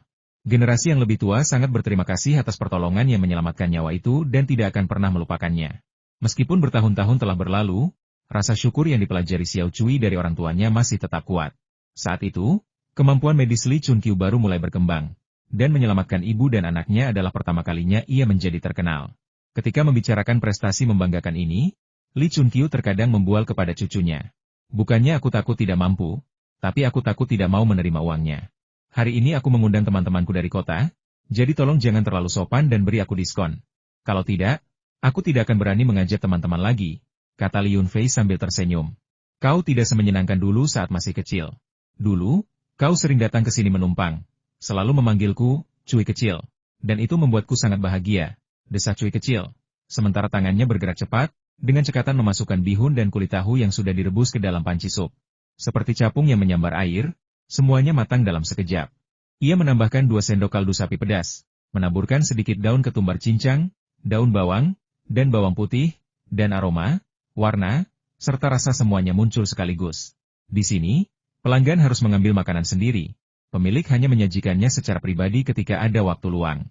Berbeda dengan di kota, di mana seseorang mengantarkan makanan kepada pelanggan. Oleh karena itu, satu orang sudah cukup untuk toko ini.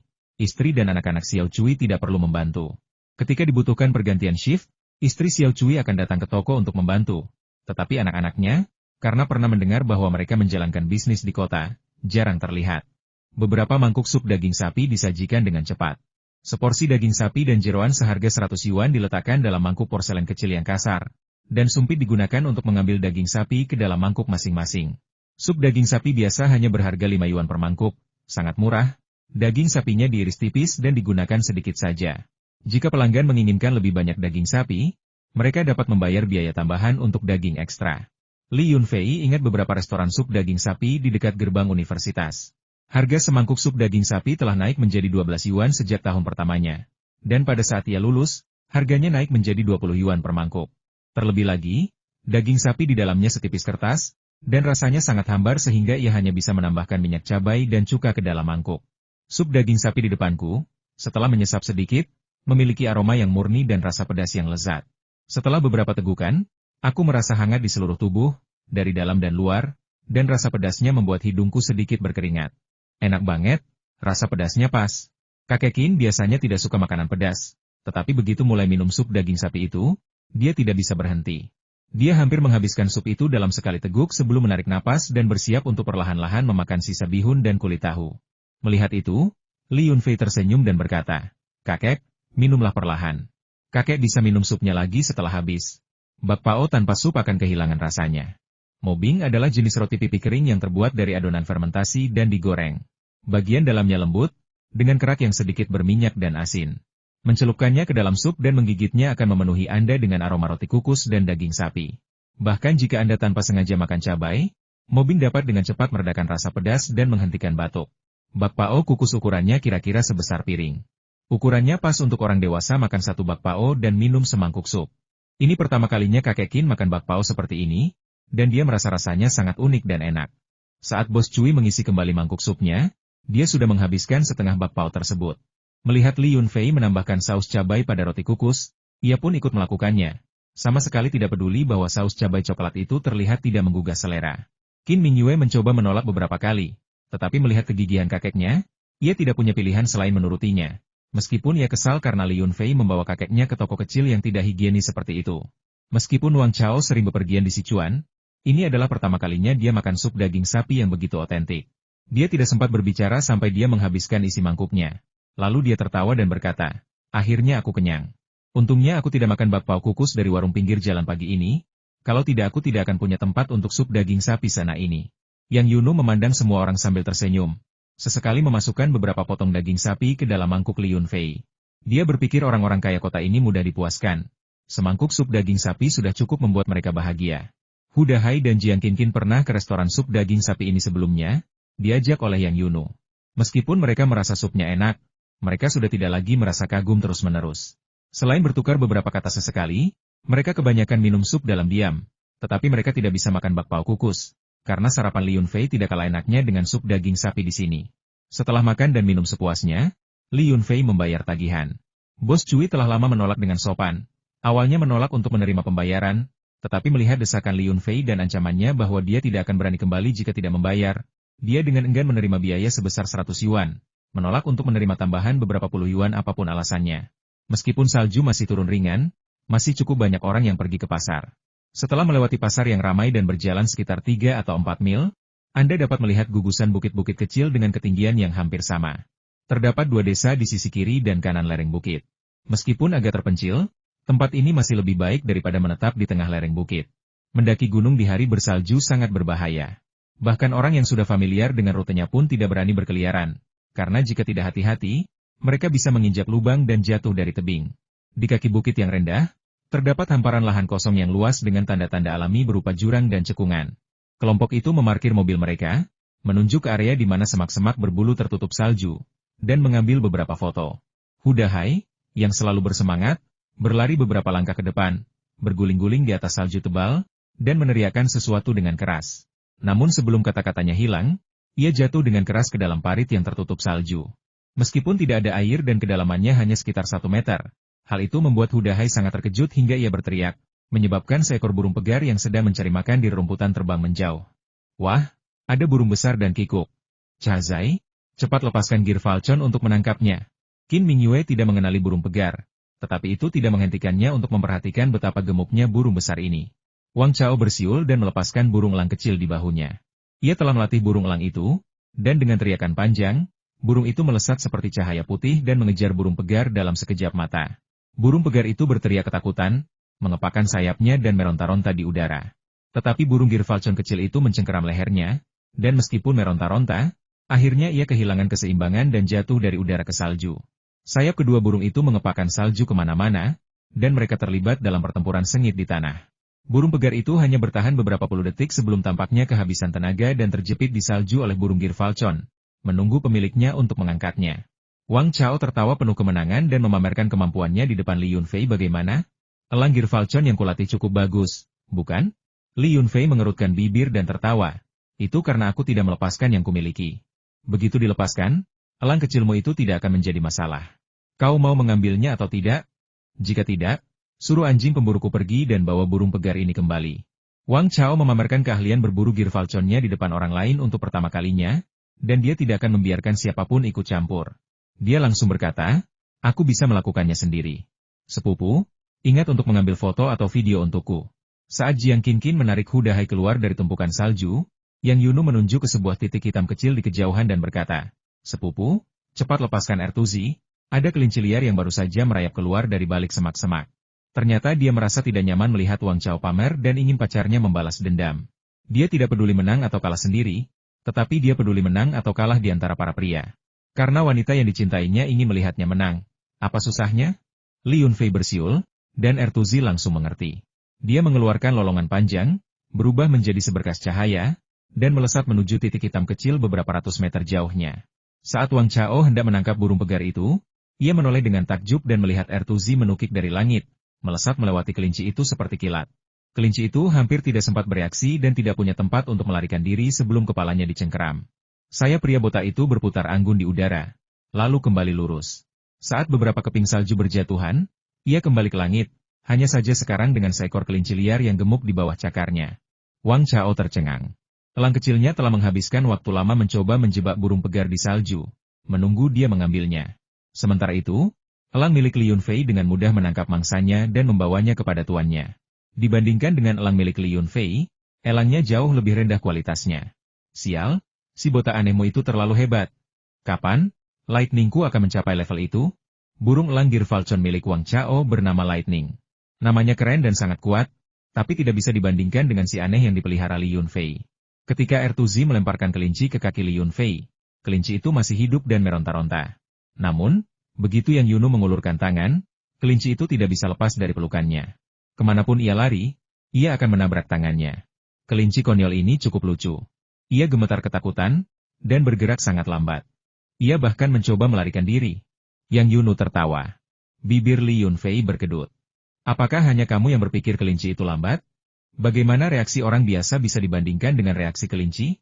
Qin Mingyue sudah tercengang, terus-menerus memotret dengan kameranya, sambil berulang kali berseru. Wow, itu luar biasa. Yunu, bagaimana kau melakukannya? Sepertinya kelinci bodoh itu sengaja berlari ke tanganmu. Kedua pengawal sopir yang berdiri di belakang Tuan Tua Qin memperhatikan dengan mata terbelalak. Astaga, gadis yang menawan dan cantik ini ternyata seorang master. Mereka tidak menyadarinya. Para master sering ditemukan di antara orang biasa. Pikir kedua pengawal itu dalam hati, sambil berseru takjub. Kakek Qin sepertinya sudah lama tidak melihat kelinci liar. Ia mengambilnya dari Yang Yunu, memeriksanya dengan saksama, lalu tertawa, aku ingat ketika masih kecil, keluargaku miskin dan tidak mampu makan. Jika seseorang bisa menangkap kelinci liar, itu lebih membahagiakan daripada merayakan tahun baru. Aku sudah menghasilkan banyak uang selama bertahun-tahun, dan aku makan semakin mewah, tetapi tidak peduli bagaimana aku memasaknya, aku tidak bisa menemukan perasaan yang sama seperti dulu. Dulu, kami hanya memanggang kelinci liar di atas api dan menaburkan sedikit garam. Tetapi beberapa tahun yang lalu, aku memanggangnya di rumah, dan rasanya benar-benar tidak enak. Aku tidak tahu apakah kelinci liarnya yang berubah, atau orang-orangnya yang berubah. Orang tua itu suka kelinci liar panggang, ya? Mudah saja. Saat saya pergi ke pegunungan, kelinci liar panggang saya juga merupakan makanan andalan. Para ahli asing yang bepergian bersama saya selalu memujinya, kata Li Yunfei sambil berjalan mendekat. Haha, kalau begitu aku akan menikmati hidangan istimewa hari ini. Kemarin aku dengar dari Wang Chao bahwa kau punya daging babi hutan segar di rumah? Tanya Tuan Tua Qin dengan penuh minat. Aku sudah menyiapkan jalan keluar untukmu. Tapi makanan ini langka bagi orang biasa. Bagi orang kaya sepertimu, tidak sulit untuk memakan makanan ini. Kamu bisa makan sebanyak yang kamu mau. Meskipun Li Yunfei memiliki banyak uang, hatinya tetap seorang petani dan dia tidak bisa memahami bagaimana kehidupan di kalangan atas. Kakek Qin tertawa dan berkata, haha, kamu boleh membeli barang-barang itu kalau mau. Hanya saja, aku harus pergi ke jamuan makan di sini hari ini. Pesta koktail di sana besok, dan setelah serangkaian pertemuan, akan ada pesta makan malam. Tidak pantas untuk makan makanan eksotis seperti itu di acara formal. Lobster dan abalone boleh, foie gras dan truffle boleh, kaviar dan anggur merah boleh, tapi makanan seperti burung pegar dan babi hutan tidak boleh dimakan di depan umum. Dan banyak restoran besar di daerah kita tidak menjual makanan seperti itu. Li Yunfei ingin mengatakan bahwa hotel-hotel besar di sini pasti memiliki banyak hal seperti itu. Tetapi ini adalah perbedaan budaya dan kuliner dari kedua tempat tersebut, dan dia tidak perlu menanggapinya terlalu serius. Hudahai akhirnya berhasil keluar dari parit, merasa seluruh tubuhnya tertutup salju. Jadi dia tidak bangun dan berjongkok untuk membuat boneka salju. Jiang Qin, yang berjiwa kekanak-kanakan, menganggapnya menyenangkan dan bergabung dengan Hudahai dalam membuat boneka salju. Keduanya begitu asyik bersenang-senang sehingga mereka benar-benar lupa tentang perburuan. Li Yunfei menemani Tuan Tua Qin berjalan-jalan di kaki gunung. Masih banyak momen menyenangkan di daerah yang tertutup salju itu. Misalnya, saat keduanya berjalan di depan, Li Yunfei tiba-tiba menendang pohon besar di pinggir jalan, dan gumpalan salju menghujani kepala Wang Chao dan Qin Mingyue. Li Yunfei, yang menemani Tuan Tua Qin, baru saja keluar dari area yang tertutup salju. Wang Chao tidak terpengaruh, paling-paling hanya meraung dan bersumpah akan membalas dendam. Namun, Qin Mingyue menggertakkan giginya karena benci, menahan amarahnya.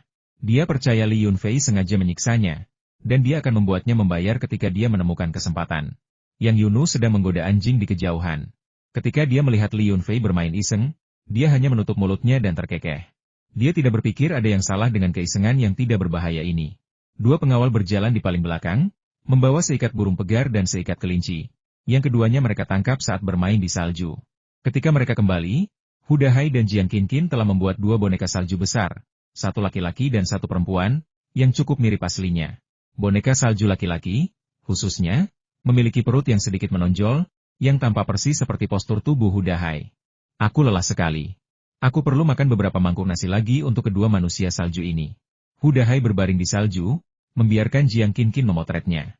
Baru setelah melihat Li Yunfei dan yang lainnya kembali, dia mulai mengeluh. Aku menyuruhmu ke sini untuk berburu. Tapi apa yang sudah kau lakukan? Kau membuat manusia salju dan masih berani mengeluh? Hari ini kau harus menguliti kelinci untuk makan siang. Jangan makan kalau tidak bekerja, kata Li Yunfei sambil tertawa. Saya adalah tamu, dan tamu berhak untuk tidak bekerja, kata Hudahai, menggunakan trik andalannya. Diiringi tawa dan percakapan, rombongan itu menaiki kereta kuda. Karena sebagian besar berjalan kaki ke sana, mereka semua kelelahan dalam perjalanan pulang, jadi kereta kuda adalah satu-satunya pilihan.